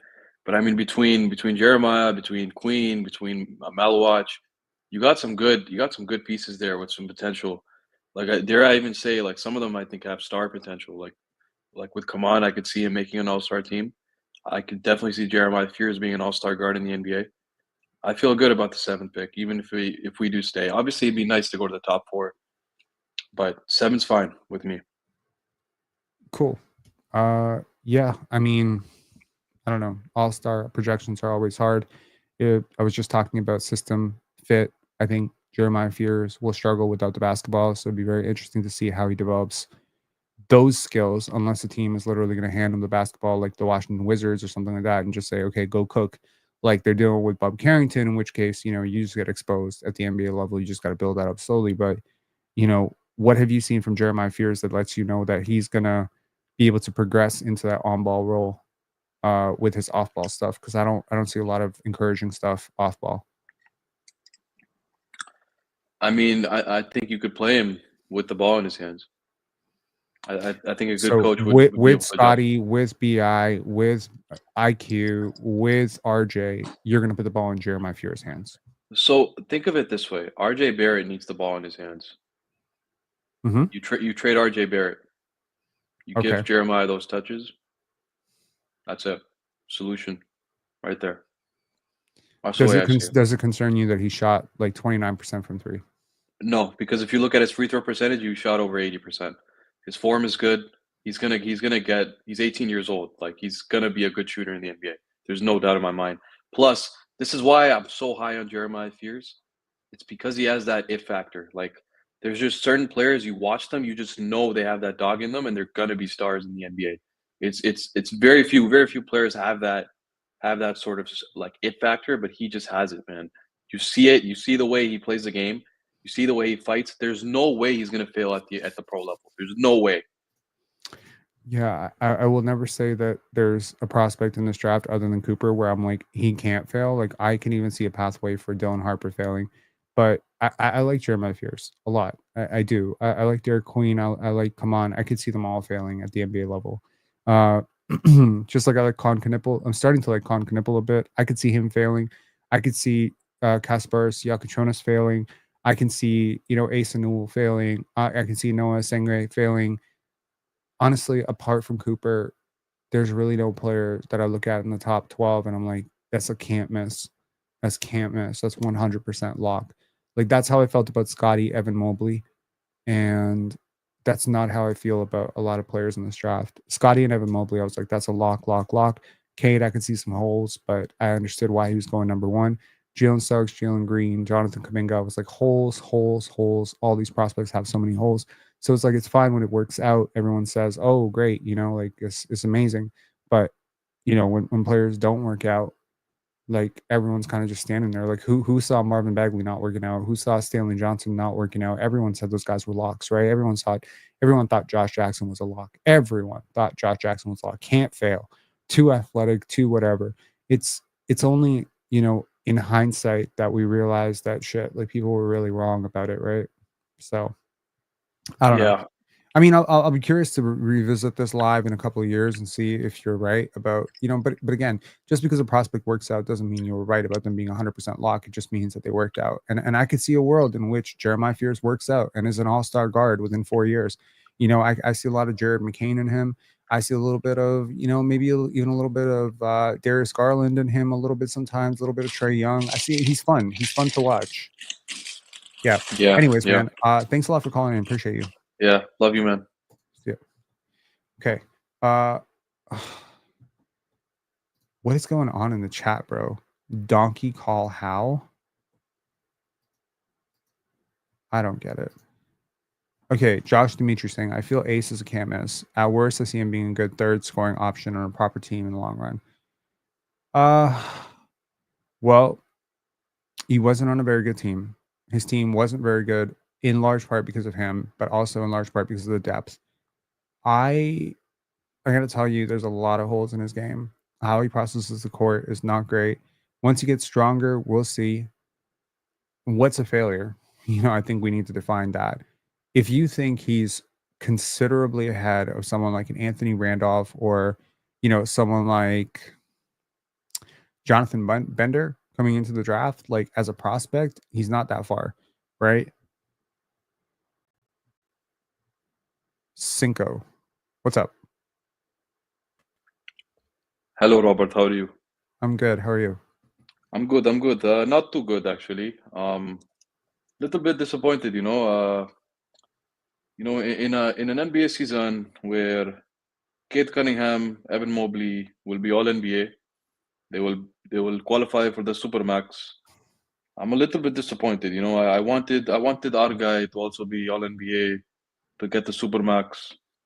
Um, how can you make me feel a little bit better? Because I want to feel better. It saddens me a little bit. I like Scottie a lot, but just very sad. I don't know. Paying $40 million less, given the expense of your salary with Brandon Ingram and RJ Barrett and Emmanuel Quickley, might be a bit of a blessing in disguise. That's $10 million you can actually pay somebody else. So, yeah, I hope you feel better. Okay. I hope that caller felt better. The callers have been very trolly today. That's great. Yeah. And by the way, I do think that Cade is going to make All NBA, and I do think Evan Mobley could make All NBA. If Pascal doesn't make it, maybe it's Evan Mobley. Whether it's Pascal, whether it's Evan Mobley, whether it's Cade, no matter who it is, I'm the one who's going to get all the told you so's because I said Scottie was better than all of those players. And guess what? I'm going to stand 10 toes down. Scottie's still better than all those players. That's where I stand on it. Okay. All right. I will talk to y'all later. It is an hour and 16 minutes into this live. The Toronto Raptors win again. Surprise, surprise. March 26th. Mark the day. May 12th. That's a month and a half away. We are a month and a half away from... Oh, man. We have another caller. The real Zambo. The real Zambo. What's up? Hey, what's going on? All right. What's good? Hey, man. First off, love your show. Thanks for having me on. Are we talking draft or you want to focus on the game only? We can talk draft. Yeah, no worries. I'm just wondering, man, like, do you think, like, in terms of, I know it's early, but in terms of, because you've been following the draft for many years, how would you compare this draft, a month or a few months out compared to the other drafts coming, in March 26th, let's say March 26th, 09. How did you feel about that draft compared to this one? March 26th, 09? Like Yeah. 2009? That's correct. I don't remember the 2009 draft at all. Who was in the 2009 draft? That was Steph Curry, James Harden. Oh shit, DeMar DeRozan. Oh, Yeah. right. Wow. Sorry, blank. Okay, that was Blake Griffin. Blake Griffin, James Harden, Tyreek Evans, Steph Curry, DeMar DeRozan. Yeah, I remember that draft. Okay, right. 09. I mean, I felt very high going into the 09 draft. I was a very, very big DeMar fan going back to Compton High. So, yeah, I mean, when I think of Blake Griffin versus Cooper Flag, that's actually pretty comparable. As prospects, that's pretty comparable. You can argue Cooper has the higher defensive upside, but Blake was a, considerably more dynamic offensive player, at least in terms of highlights and production. Then I think about James Harden. James Harden 1-for-1 versus Dylan Harper. I could see that comparison. Yeah, I think this is very comparable to 2009. Actually, it's weirdly enough, I wouldn't have thought about that draft, but that's a good comparison. Right, and what's crazy about that, Robert, is 7th pick that year, Steph Curry. 7th pick this year, possibly Toronto Raptors. Okay. So is it and here's the thing, and here's my theory. Jason Richardson, would you agree that Jason Richardson was a role player in the NBA? Sure. Okay. Kobe Bryant's father, Steph Curry's father, were they role players in the NBA? Yes. Jason Richardson has a son. Jason Richardson was a role player in the NBA. Kobe Bryant, Stephen Curry had fathers that were role players in the NBA. They're all-time greats. Does that mean Jace Richardson, by that logic, will be drafted to Toronto at 7th and become a superstar, Robert? I'm not crazy. I'm not crazy for this, right, Robert? Oh my God. I mean, you're not crazy for saying that or thinking that, but it's a Robert, I'm telling you, the sons of role players always turn out to be superstars. It always happens. what have you seen from Jace Richardson outside of elite efficiency that gives you the impression that he's going to be Steph Curry? I never said Steph Curry, but I think he'd be a superstar in the NBA. I'm trying to understand if you're being a troll about No, this. I'm not trolling him. I'm dead serious. It's because your accent is kind of waning in and out, and also you're chewing like the last caller. No, I'm being dead serious. Think about it. Carlos Boozer was kind of a role player in the NBA. His sons are set to be somewhat all-star prospects. Carlos Boozer, if I'm not mistaken, made an all-star team at least. Did he not? But do you not like Jace Richardson as a prospect? I think he's good. I think he's very efficient. I'm not sure I see him as a top 7 pick. Yeah, Carlos Boozer was a 2-time All-Star and he was All NBA. So there goes the logic right out the window. But okay, so let me ask you a question. Does that mean by that logic that his sons are going to be bums? Honestly, by that logic, yes. But Carlos Boozer was an all-star. He was not a superstar. So you never know. He's sort of in that middle range. The middle range of an NBA player is like a high-level rotation player. To make an all-star team already puts you in like the 98th percentile among all NBA players who've ever played. There aren't a lot of all-stars. If you notice, every single year there's 24 all-stars. A lot of them are like 8-time, 9-time, 10-time all-stars. When you think about the number of players in NBA history who've made 2 all-star teams, it is a very small list. So he's not in the middle. Okay, one last thing. So the Hoop Collective, which I know you are a fan of, they compared Con Canoopel to Klay Thompson. What do you think? Completely reject that. You reject it? Mm-hmm. Yeah, I do. I think Con's a great shooter. I just think he has a lot more off the dribble than Klay did, and I'm not really sure he's the defender that Klay is. So I don't understand the comparison. But in fairness, I've only watched 7 Con Canoopel games this year, and I've mainly been focused on Kaman and Cooper. So maybe I need to watch a little bit more. Gotta watch Jeremiah Fears, bud. Superstar Pardon? on the making. Jeremiah Fears. Okay, enough with the accents, man. Peace out. I'm done with the accents. To anyone who calls in with a fake accent, and trust me, like I can spot a fake accent very early. The next time someone calls in with a fake accent, you're banned. Straight up. I'm done with it because it makes me a little paranoid. Like, why are you doing a fake accent? This is not comedy hour. And yeah, I just don't appreciate it. So call in, talk as yourself. I'm gonna talk as myself. You talk as yourself. But I'm done with the fake accents. I'm done with the swerving, fake accents and, in and out fake accents. I'm just done with it. I don't want to deal with it anymore. It's a fucking tanking season. Have some decorum, have some humility, have some, I don't know, have something. Okay. Who do you see us taking at 3rd? That's a really good question. Shit.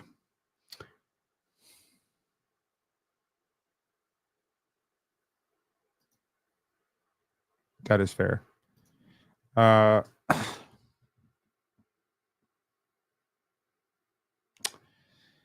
part of me really hopes that we don't end up at 3rd. I would rather end up at 2nd.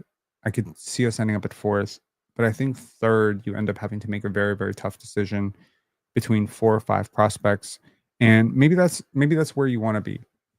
If you're the Raptors, maybe you want to be able to pick the litter or have your pick of the litter, but I feel like you're going to pick a player that nobody else is going to pick, and so I'd much rather that you just pick that player at 4 or 5 than Now, there's no chance for the Raptors to end up at 5 because mathematically that's impossible. So the worst we can end up is at 4. But I feel like 3rd would be like just kind of like a weird place for the Raptors to be. That's just me, you know. But gun to my head, Cooper's off the board, Dillon's are off the board, and I got to pick 3rd. I'm gonna tell you, I'm not comfortable with Ace Bailey at all. I'm really not. I wouldn't go Kasparis in this moment. I don't feel comfortable taking Kaman at 3. I don't feel comfortable taking VJ at 3. It just feels like there's nobody I feel completely comfortable taking at 3. I'm not taking Derek Queen that high. So yeah, I would look at exploring trades, man. Like I really would. Like at that point, I would have to look at trades. I would look to trade down, maybe with 6, get some extra picks, etc., and then just hope that Kaman or Derek Queen are there at 6. I just don't like the players that are currently mocked 3 to 5. And those players, I mean, it's not like I don't like VJ. I just don't like him this high. So it would be Ace, VJ, and Trey Johnson, right? So it's like if you're picking 3, for most teams, you're picking between those 3 prospects. Okay. Listen to me. Look at my eyes, okay? If you have been blocked for whatever reason, you have been blocked in your life, stop spamming the fucking chat. You got blocked for a reason, okay? You might disagree with the reason. Take it up with the Court of Appeals. I don't care, okay? Oh my God, another caller. Raptors Mania, what's up? Hey man, what's going on? What's good? Hey, watch the game tonight. Is it too late for a play-in push? You think? Yes.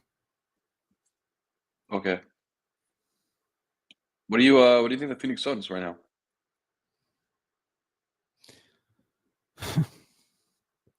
What do you mean? What do I think of the Phoenix Suns right now? They're making like a late play-in push, and they're playing like some really good basketball. I actually think they should keep Devin Booker just because first off he's loyal to the city, to the fans, and also they're winning games with Devin and KD. Okay.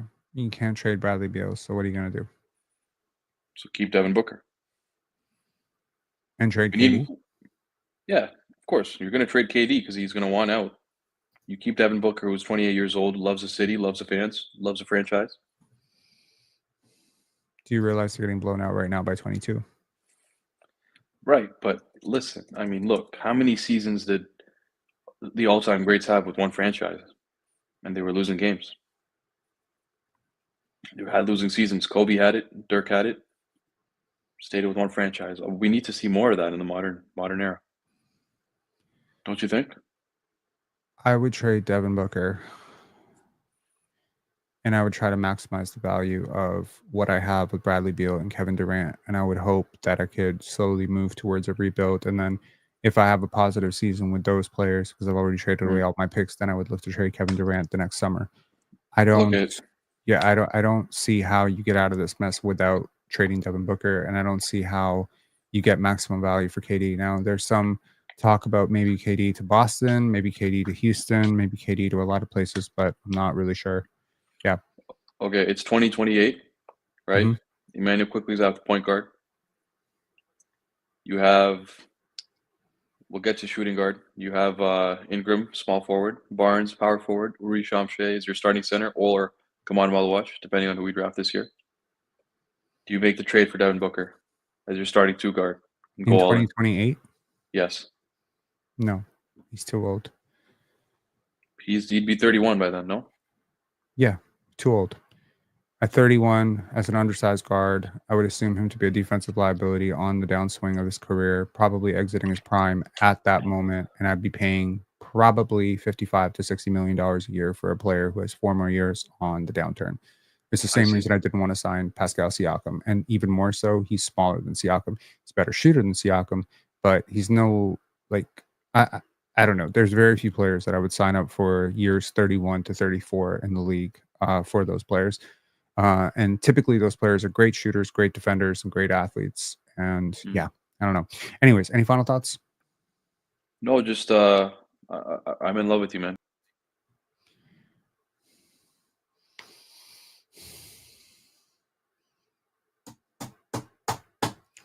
Okay. I'm going to tell you this right now. You stop trolling. Okay. Straight up. Stop calling in. Stop being the same fucking person. Stop asking mundane and bullshit questions. I don't know if you're trolling right now. You can keep saying I love you. Like, it's getting a little weird to me. I'm going to tell you this right now. Stop doing this shit. I could hear your voice. You see my face the second you called. I'm trying to be respectful, but you're taking advantage of it. And you know what? Here's the thing. I'm gonna say this to the PC chat. I'm gonna say this to this chat. Okay. A lot of people like to talk big in the comment section from the security of your mom's basement, trying to talk shit on keyboards and all their shit. You wouldn't say this to my face. A lot of y'all wouldn't say this shit to my face. And I am not the one, bro.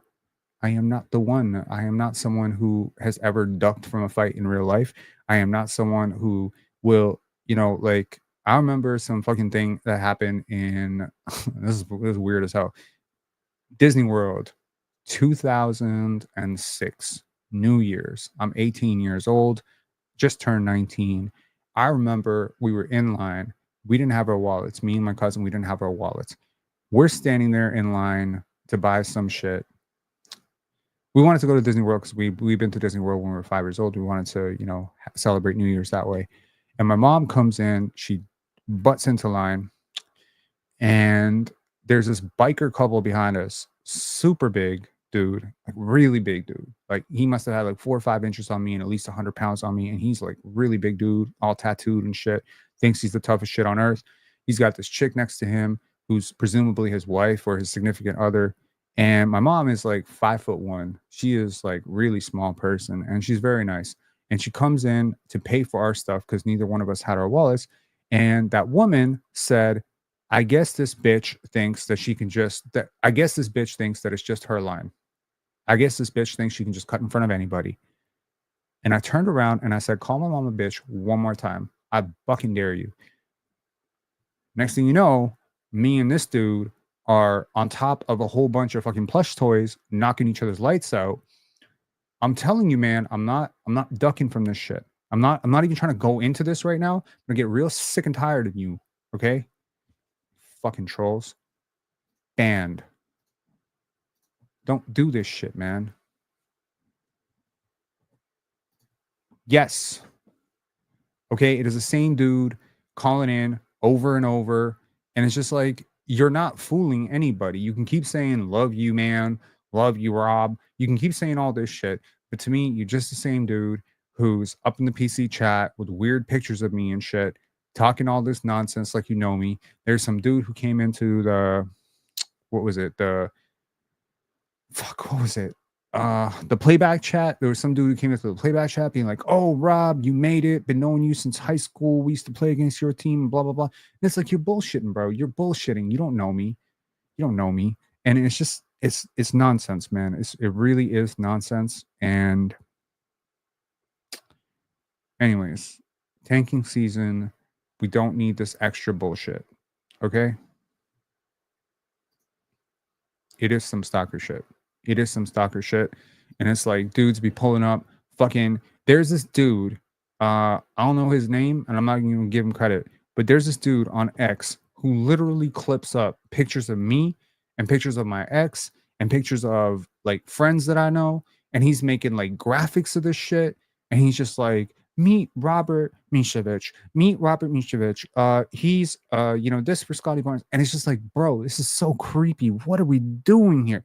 I cannot imagine. First of all, I cannot imagine the people who listen to this chat or listen to these videos or even listen to me on the panel who are just sitting there hating me. If I hate somebody, I don't watch them. Straight up. That's just normal shit.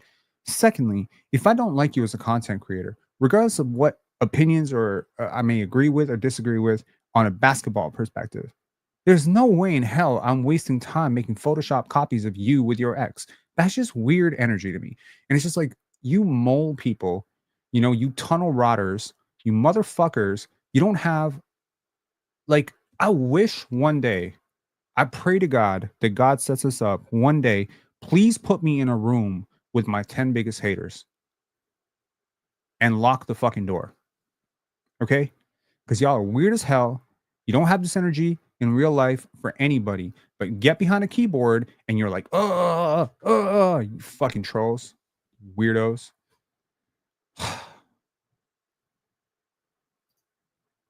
Right? So have I. I've seen 6.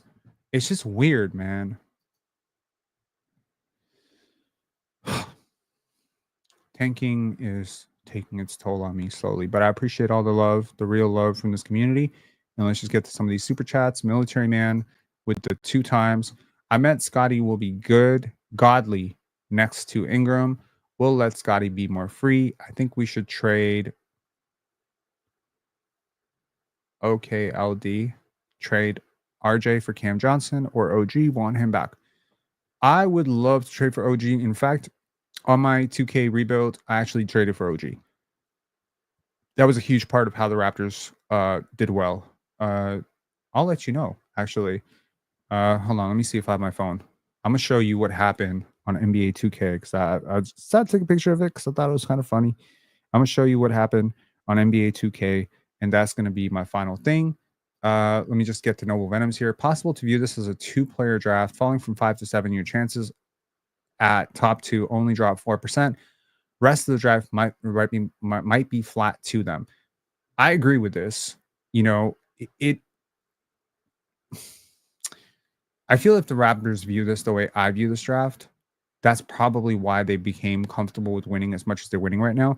I just think that there's that added wrinkle that I brought up earlier about picking behind potentially OKC and picking behind Utah and picking behind Brooklyn, that you really don't want to be in the draft unless you decidedly know that you're going to go off the board anyway and you're going to pick Noah Senge, so it doesn't really matter. You know what I mean?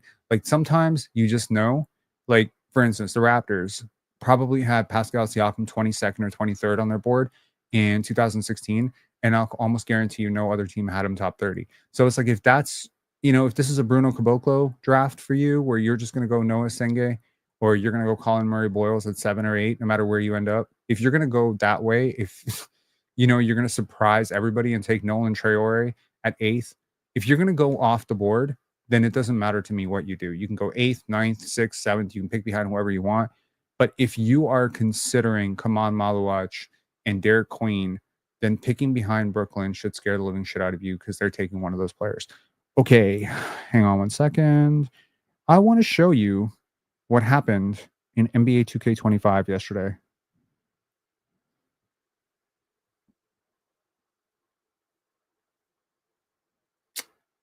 Damn it. Why am I having a hard time showing this?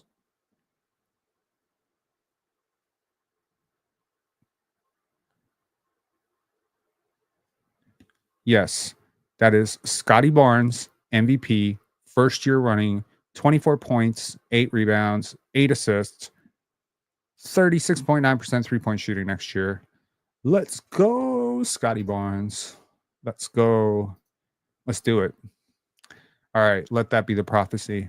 I don't know about this sun, scrub, not scrub, star, not scrub, Jace Richardson, whatever prophecy.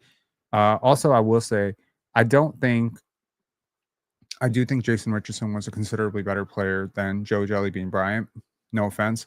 I also think Jalen Rose, his dad, Jason Richardson was a more prominent player in the NBA than Del Curry, right? So I don't know. Does his son get diminished because his father wasn't enough of a scrub? I don't know. Will BI play this year? Well, as I mentioned earlier, if the Raptors secure their 7th spot, which is to say San Antonio wins a whole bunch of games that they're not supposed to, and Miami continues to win, and the last couple of games are not consequential in terms of adjusting draft odds, then sure, I could see a world in which BI maybe plays, and that would be really, really good. You can override MVP in 2K, if I recall correctly. I did not know that. I promise you, as God is my witness, I did not rig this for Scottie to win MVP at all. The only thing that I did was prior to the game starting, I made him a point guard instead of currently, I think he's a power forward or a small forward. I changed his shot tendency from 75 to 85. And I overall boosted his potential from 90 to 99. Did I do anything else? Yeah, I think I boosted all of his defensive attributes by 10. That's what I did. I didn't change his shooting. I didn't change his passing. I didn't change very much of anything else. Oh, I also changed his tendency to find the open man from what 2K had it, which was like 45 to like 75 because he finds the open guy all the time. So that's what I did. Okay.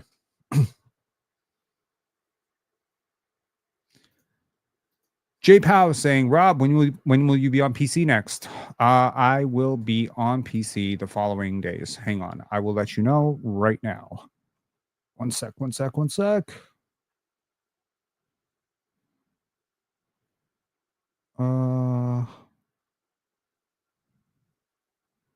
What the fuck?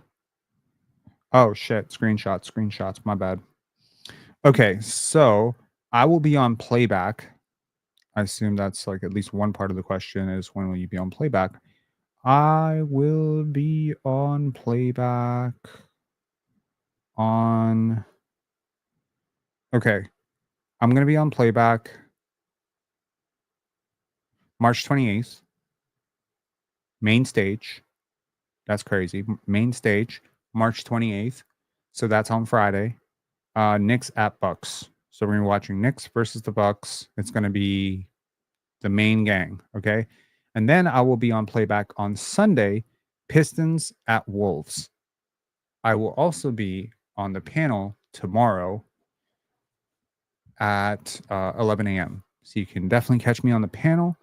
I am not going to have any more shit to say about Gifted Hoops. That troll has gotten enough of my oxygen, but I listened to him today.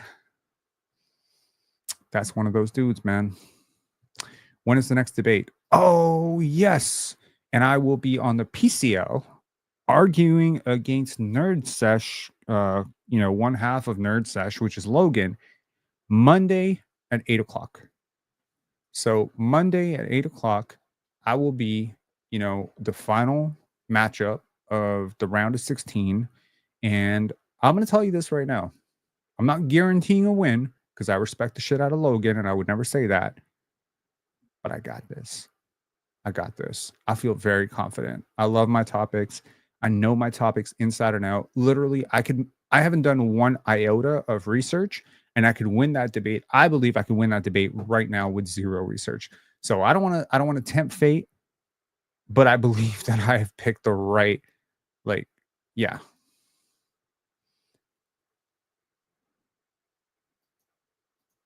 Yeah, Gifted is nuts. 8 or 8:30 like last time. Please do the research. I think you can do the research if you want. It's posted publicly everywhere. I think it's 8. I think last time was supposed to be. It was 8 o'clock last time. What are we talking about?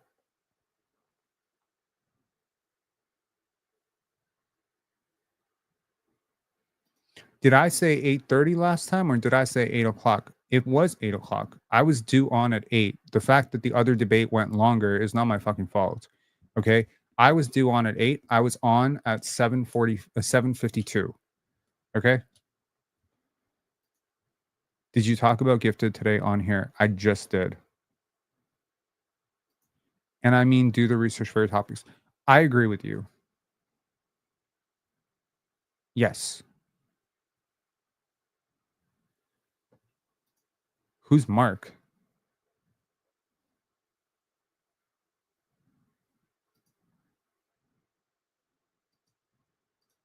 I don't think it's off guard anything.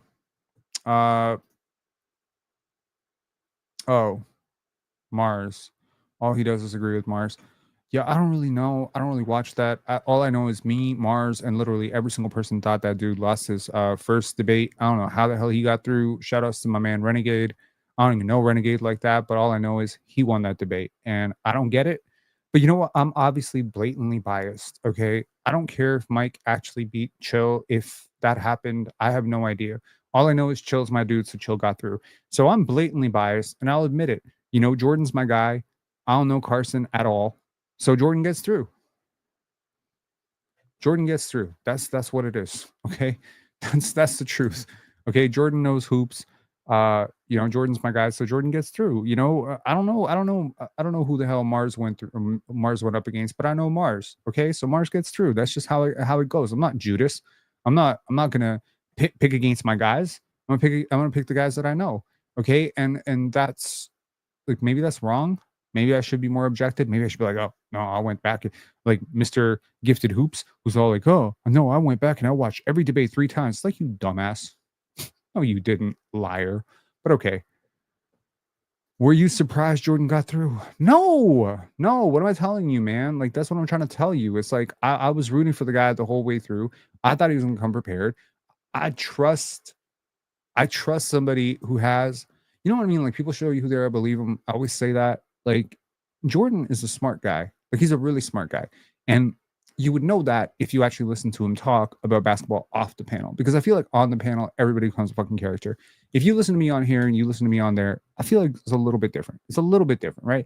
So if you listen to Jordan with Drenchman Sports on IG, like, you see a guy who is like obsessed with game, who studies the game. When you see Jordan on the panel, you see a guy saying crazy shit after crazy shit. You know what I mean? So it's just like, bro, you're supposed to pick the more convincing debater, not your friends. I agree with you. But the only way that I would have an issue with this is if I did not acknowledge what I was doing. Did I say that I was going to be purely objective? No. But that's why I'm not a judge. I'm not a judge. I'm a fan. I'm a friend. That's what I am. My goal in this is not to put down the people that I'm trying to pull up. If you know somebody, you got $5,000 on the line, $5,000 on the line. You think I don't want Jordan to get that $5,000? It's five. Think about what I'm fucking saying here. Okay, none of us are balling rich. None of us are billionaires. No, very few of us are well off. I know which ones are, and I know which ones are not. Okay, so let me be clear about something. Okay, do I want Jordan to get $5,000, or do I want ZZ to get $5,000? Well, I know Jordan better. Okay, do I want Mars to get $5,000, or I want Gifted to get $5,000? Let me be real about it. Can I be real about it? There's money on the line. So if I'm not a judge, then the fuck do I care? I want Pirate to get $5,000. I want Chill to get $5,000. I want Chill to get $5,000. I'm just being like, I'm being real about this. I want my guys to get paid. Why the fuck would I want someone else to get paid?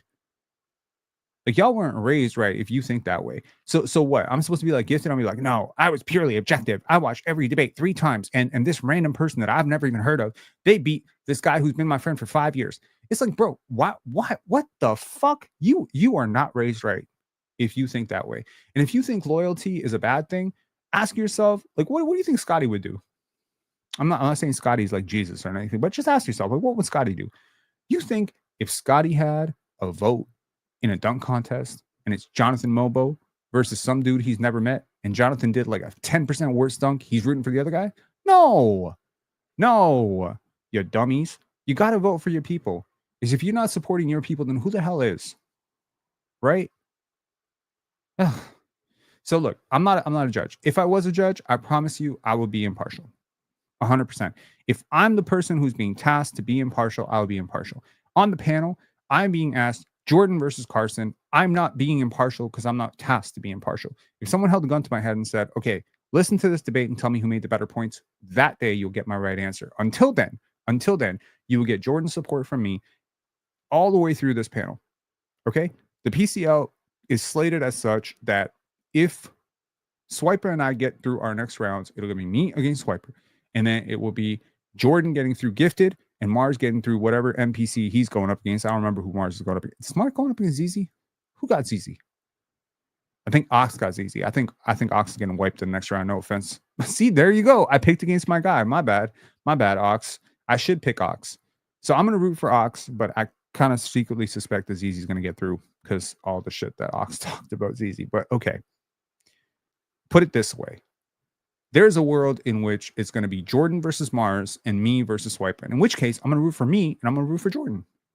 That's just how it's going to be. That's how it's going to be. Okay?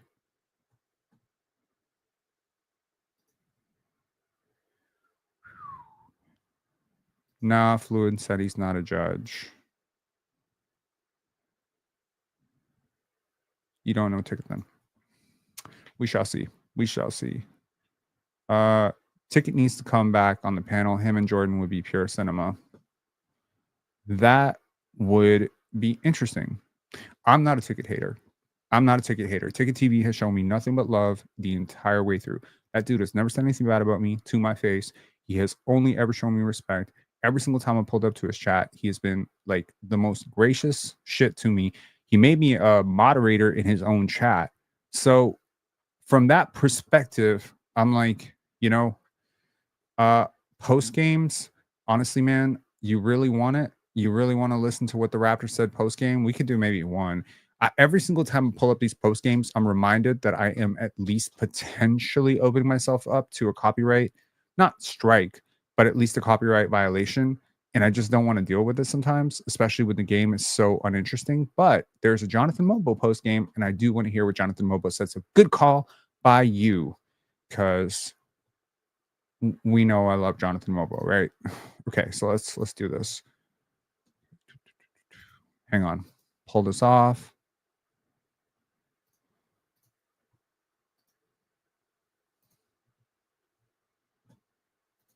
What were you able to see in terms of just how the group came together? Obviously, Jamal passing Scottie, but then you have Jameson, who's got a career high in rebounding. What were you able to see from your side of things?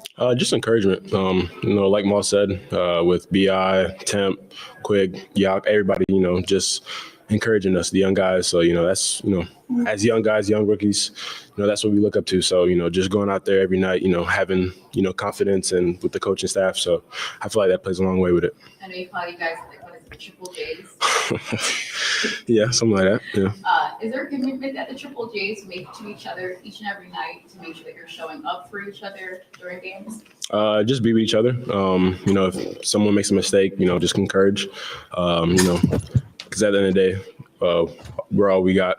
So I feel like everyone does a good job encouraging, but I feel like, Jamal, Jacoby, funny thing is I sit between them in the locker room. So, they kind of try to bully me, but, that doesn't really happen. But, just the small stuff, kind of builds chemistry on the court and, off the court too.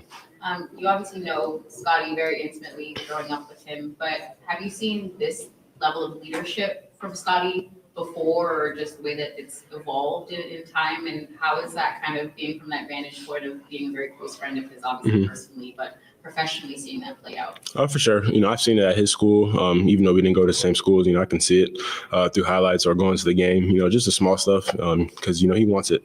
And, he wants to win. He's very competitive and kind of, goes a long way with everybody on the court. So, we built off of him. So, just having him set the tone every game. And if he doesn't set the tone, we get on to him. So just the small stuff, we communicate with him. And, I feel like he does a good job. What is it, do you think, that makes him want it so bad at this level?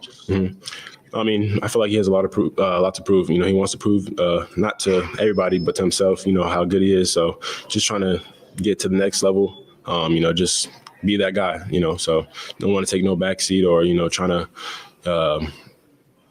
be one of those guys that, if he's on and off, but he wants to be that consistent guy. When you look at how the season progressed, you got, 9 games left now.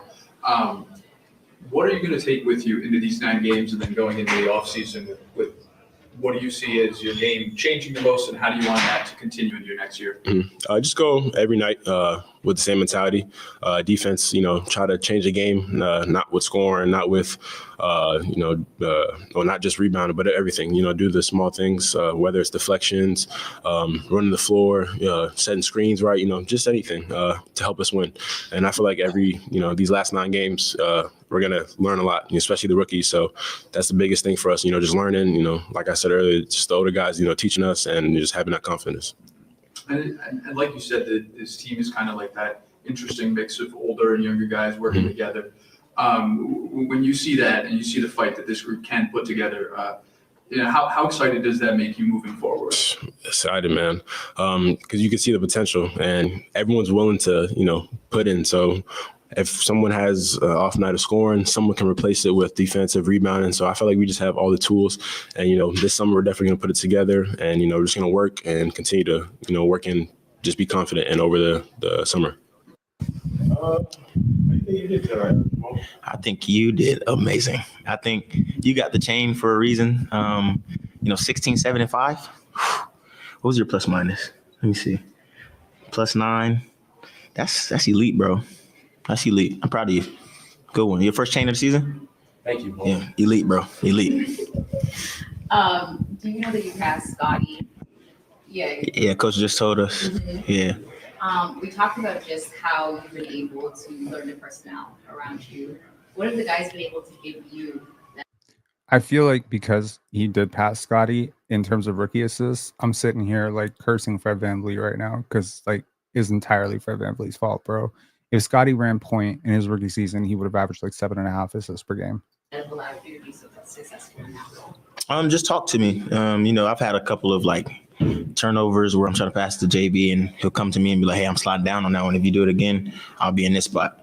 Like just little communication like that. And, it goes a long way and it helps me a lot. And it also puts them in positions to score. So, it's a lot of assists, but it's also my teammates making shots. So shout out to them. I mean, a lot of people have said, okay, there's only just 10 more games left, but just the way that you guys were set. 9. What is it about your group that just comes out with this level of fight and professionalism every single time?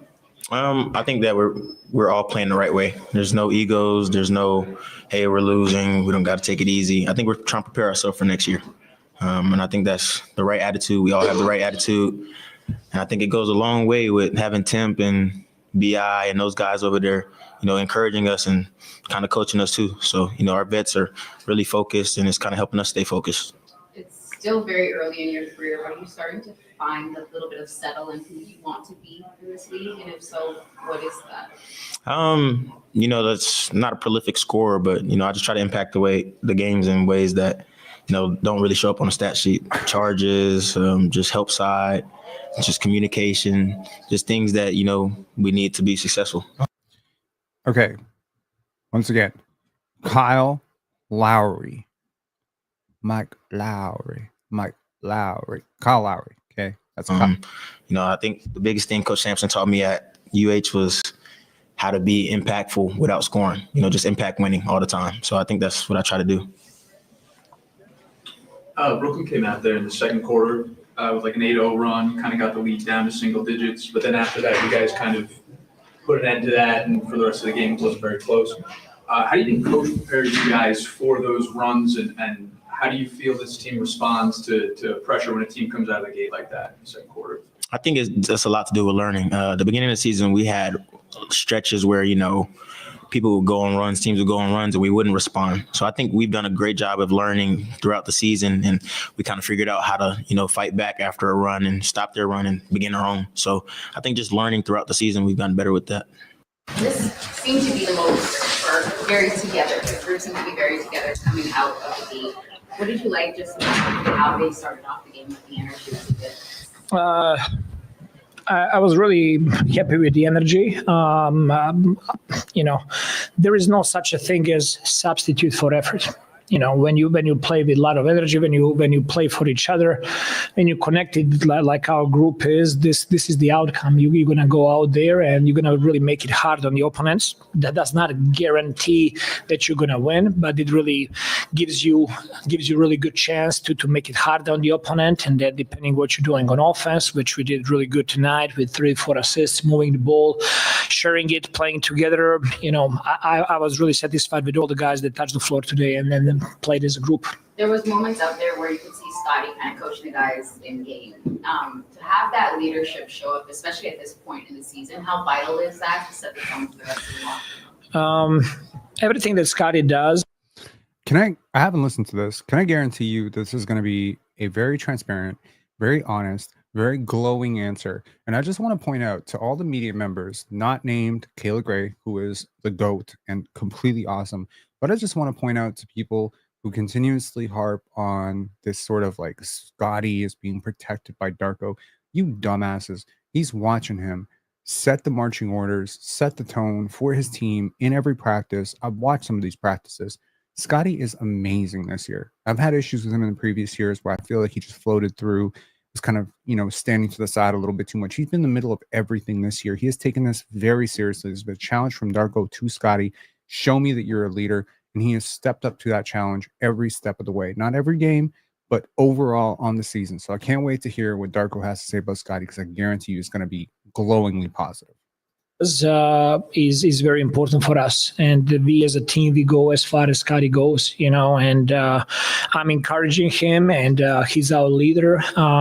He sets the tone on defensive end. He sets the tone, the way he plays with ball movement, with just force, and he's constantly improving in all the aspects of his game. He's putting a lot of work in, and we see a lot of growth in his game, and that just rubs off for the rest of the team when they see him, the way he works, the way he leads, how hard he plays.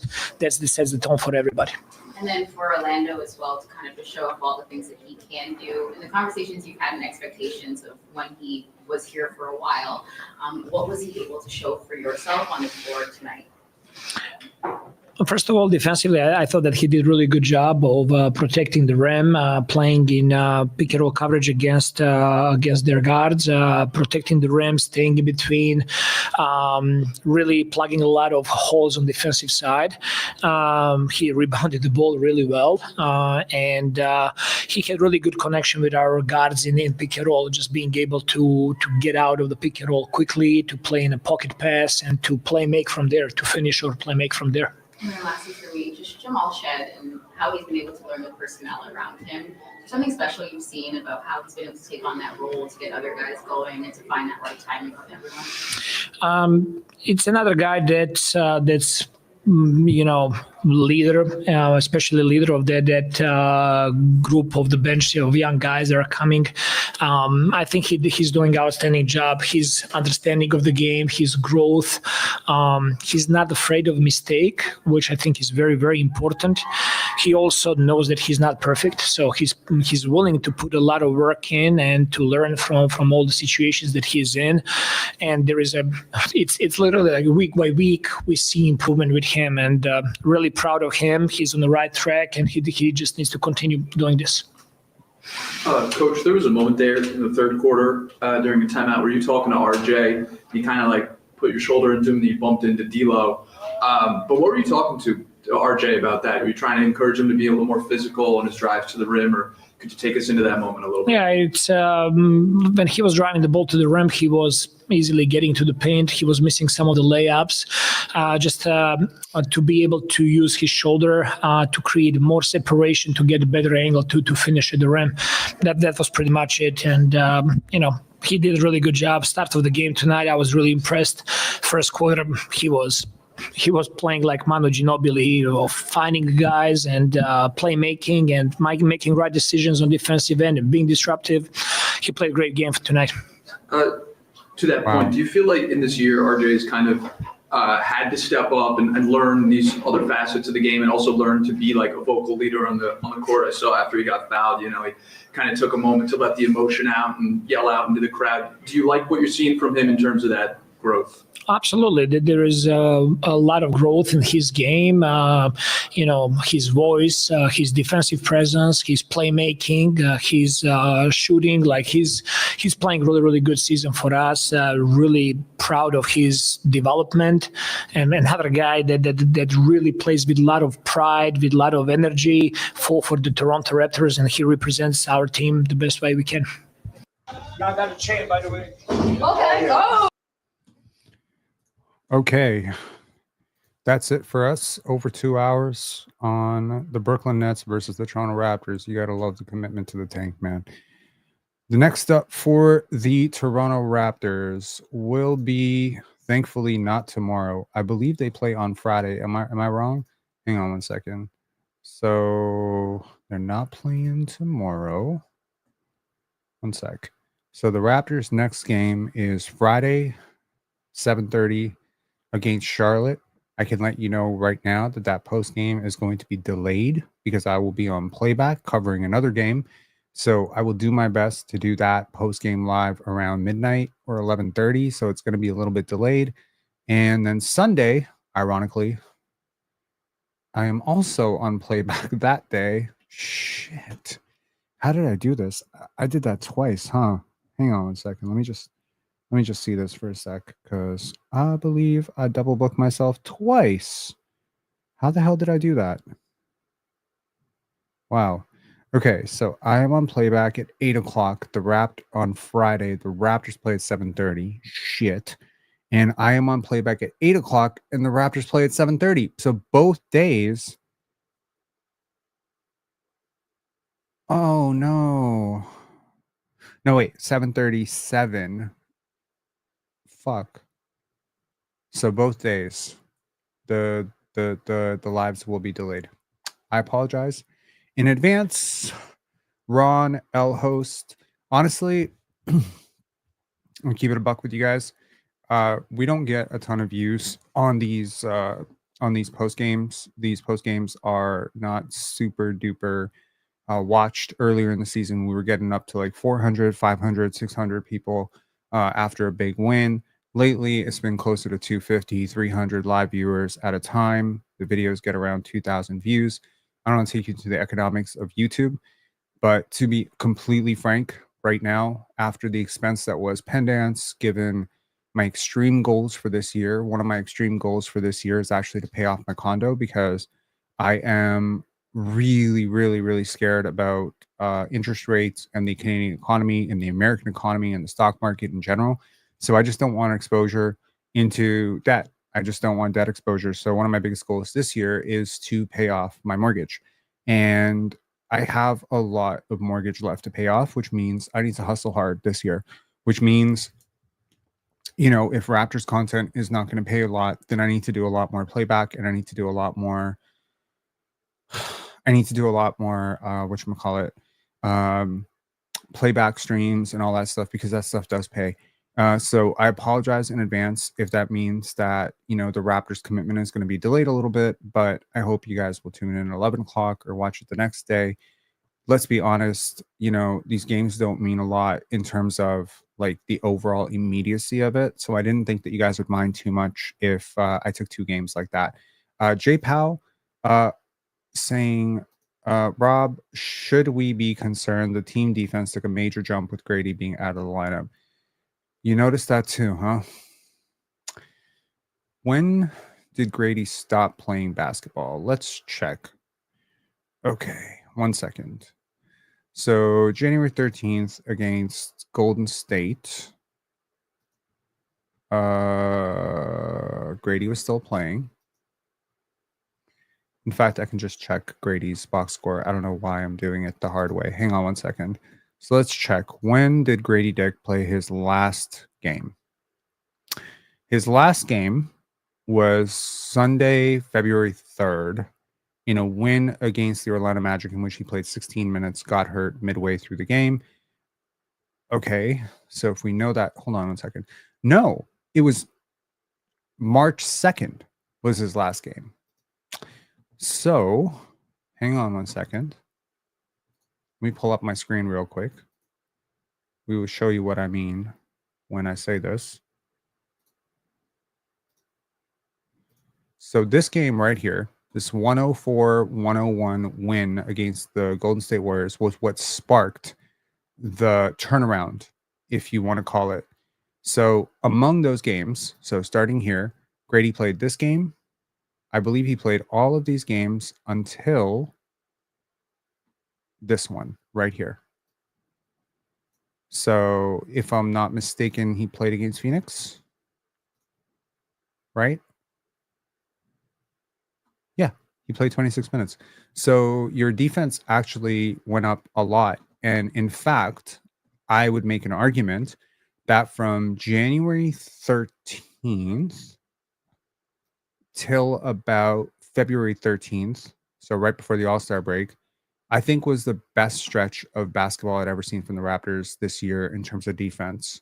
So, yeah, I think it would be incorrect to say that there's a 1-for-1 equation of Gradey went out and then the Raptors defense got better. Gradey went out in March and the Raptors defense got better in January.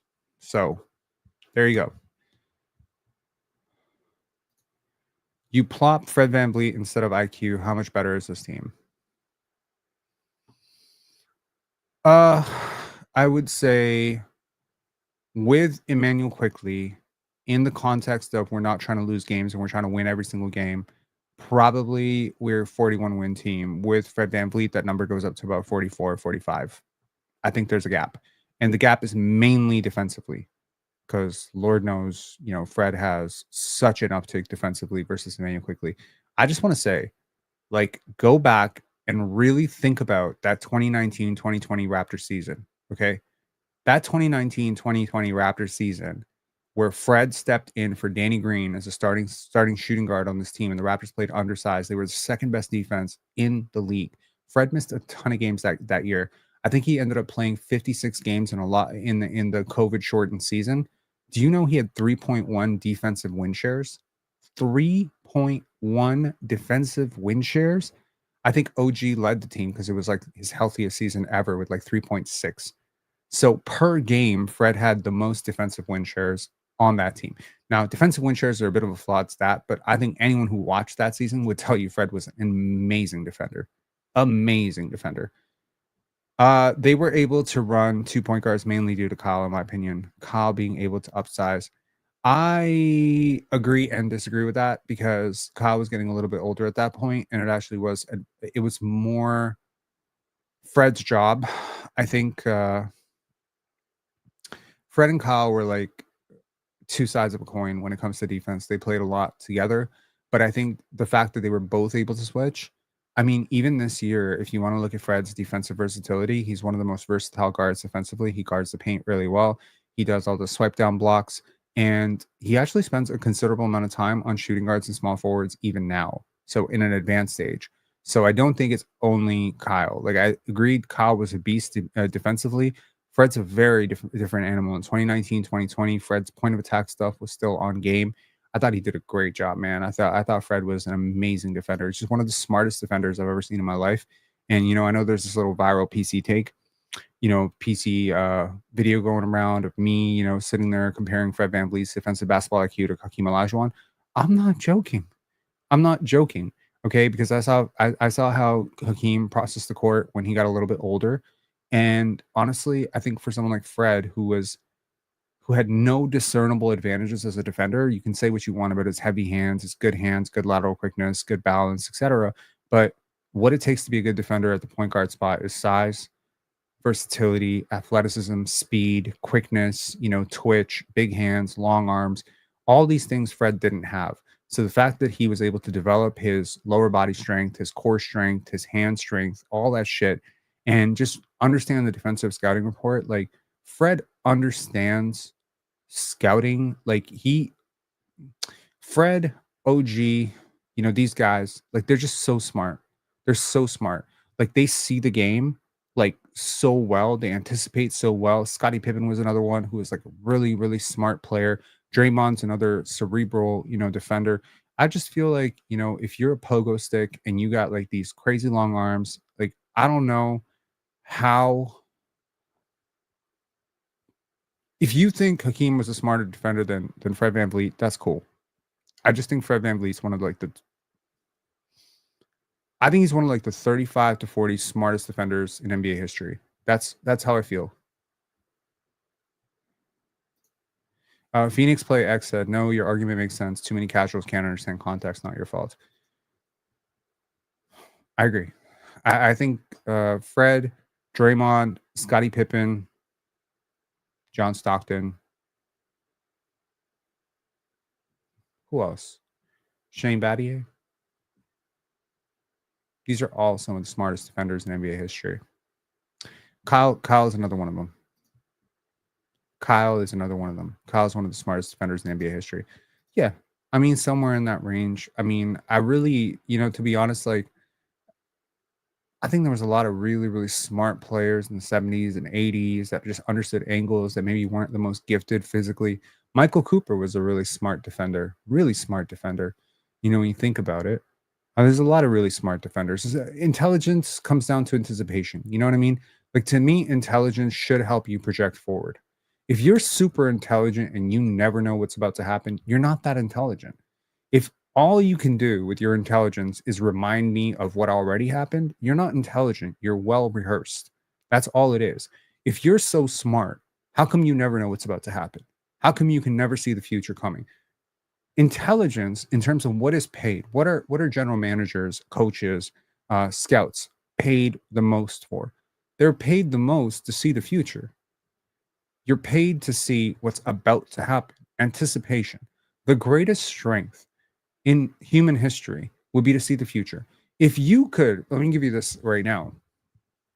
If you knew exactly what was going to happen tomorrow and you had the proper capital to leverage it, you could become a billionaire overnight. If you knew how every stock was going to move tomorrow and you knew exactly which stock was going to go down, if you knew that with certainty, you could leverage that to $1 billion tomorrow. If you understood which 7 teams were going to win, you could parlay that into $1 billion properly leveraged. Again, the vision to know, the ability to know things is what makes a successful sports bettor. It's what makes a successful investor. It's what makes a successful scout, a successful general manager. Knowing how Jeremiah Fears will do in the NBA is what makes you good at your job. If you're a great scout, you need to know how that's going to translate. You need to know how his college play as an 18-year-old, undersized, underdeveloped, physically young for his class, freshman with the ball in his hands is going to translate. You need to know that. And the same thing with defense. If you know, like there's so many plays of Scottie Pippen's career where I saw him know where the offensive player was going to go before the offensive player knew where he was going to go. That's intelligence. Right. You can never know. Unless, you know, you really have like the true vision, you never know. But I'll say this. Some people seem to know a lot more than other people. And, you know, when you look at Masai Ujiri, being able to take a look at Scottie Barnes, this raw Florida State, you know, freshman who didn't have the greatest season at Florida State by any means, and know that he was going to become a jumbo playmaker and this super toolsy defender, and knowing that it would all translate and knowing how his personality would mesh in an NBA context, knowing that is what makes Masai Ujiri well paid. Okay. Knowing that, you know, a Cason Wallace is going to translate when he goes up a size, up a level, because you see the tape, you see him in grade 8, you see him in grade 9, you see how this whole thing is growing. Being able to chart out the next little layer of it, that's what makes, you know, people great. And that's what makes people smart. And to me, the viewpoint here is I see too many people who stroke their genius and are always sitting there calling themselves smart because they can break things down in hindsight. You're not smart because you can tell me about last night's game. You're smart when you can tell me about tomorrow night's game. That's how I know you're smart. That's it. Because all you're showing me by being able to break down tape or being able to scout every possession of Scottie Barnes, you know, pick and roll possessions, is you're showing me that you're willing to do the work and you're well researched. And that's great. And I don't know at what point our education system convinced people that remembering things and reciting things and researching things made you intelligent. That's not what makes you intelligent. Okay?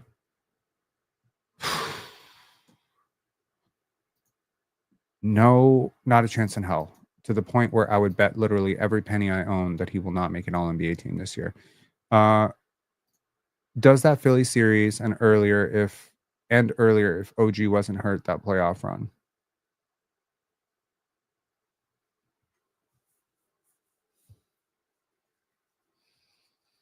We're talking about the 2019 one? Maybe, because he would have eaten up some of Fred VanVleet's minutes, and he was ridiculously bad in that series. Maybe. Yeah. All right, guys. I'll talk to y'all later. 2 hours and 18 minutes for Brooklyn Nets and Toronto Raptors post game on March 27th is absolutely insane. Enjoy your nights. I hope you have a beautiful, beautiful day. Make sure to hit like on the stream on your way out. I appreciate it. Cheers.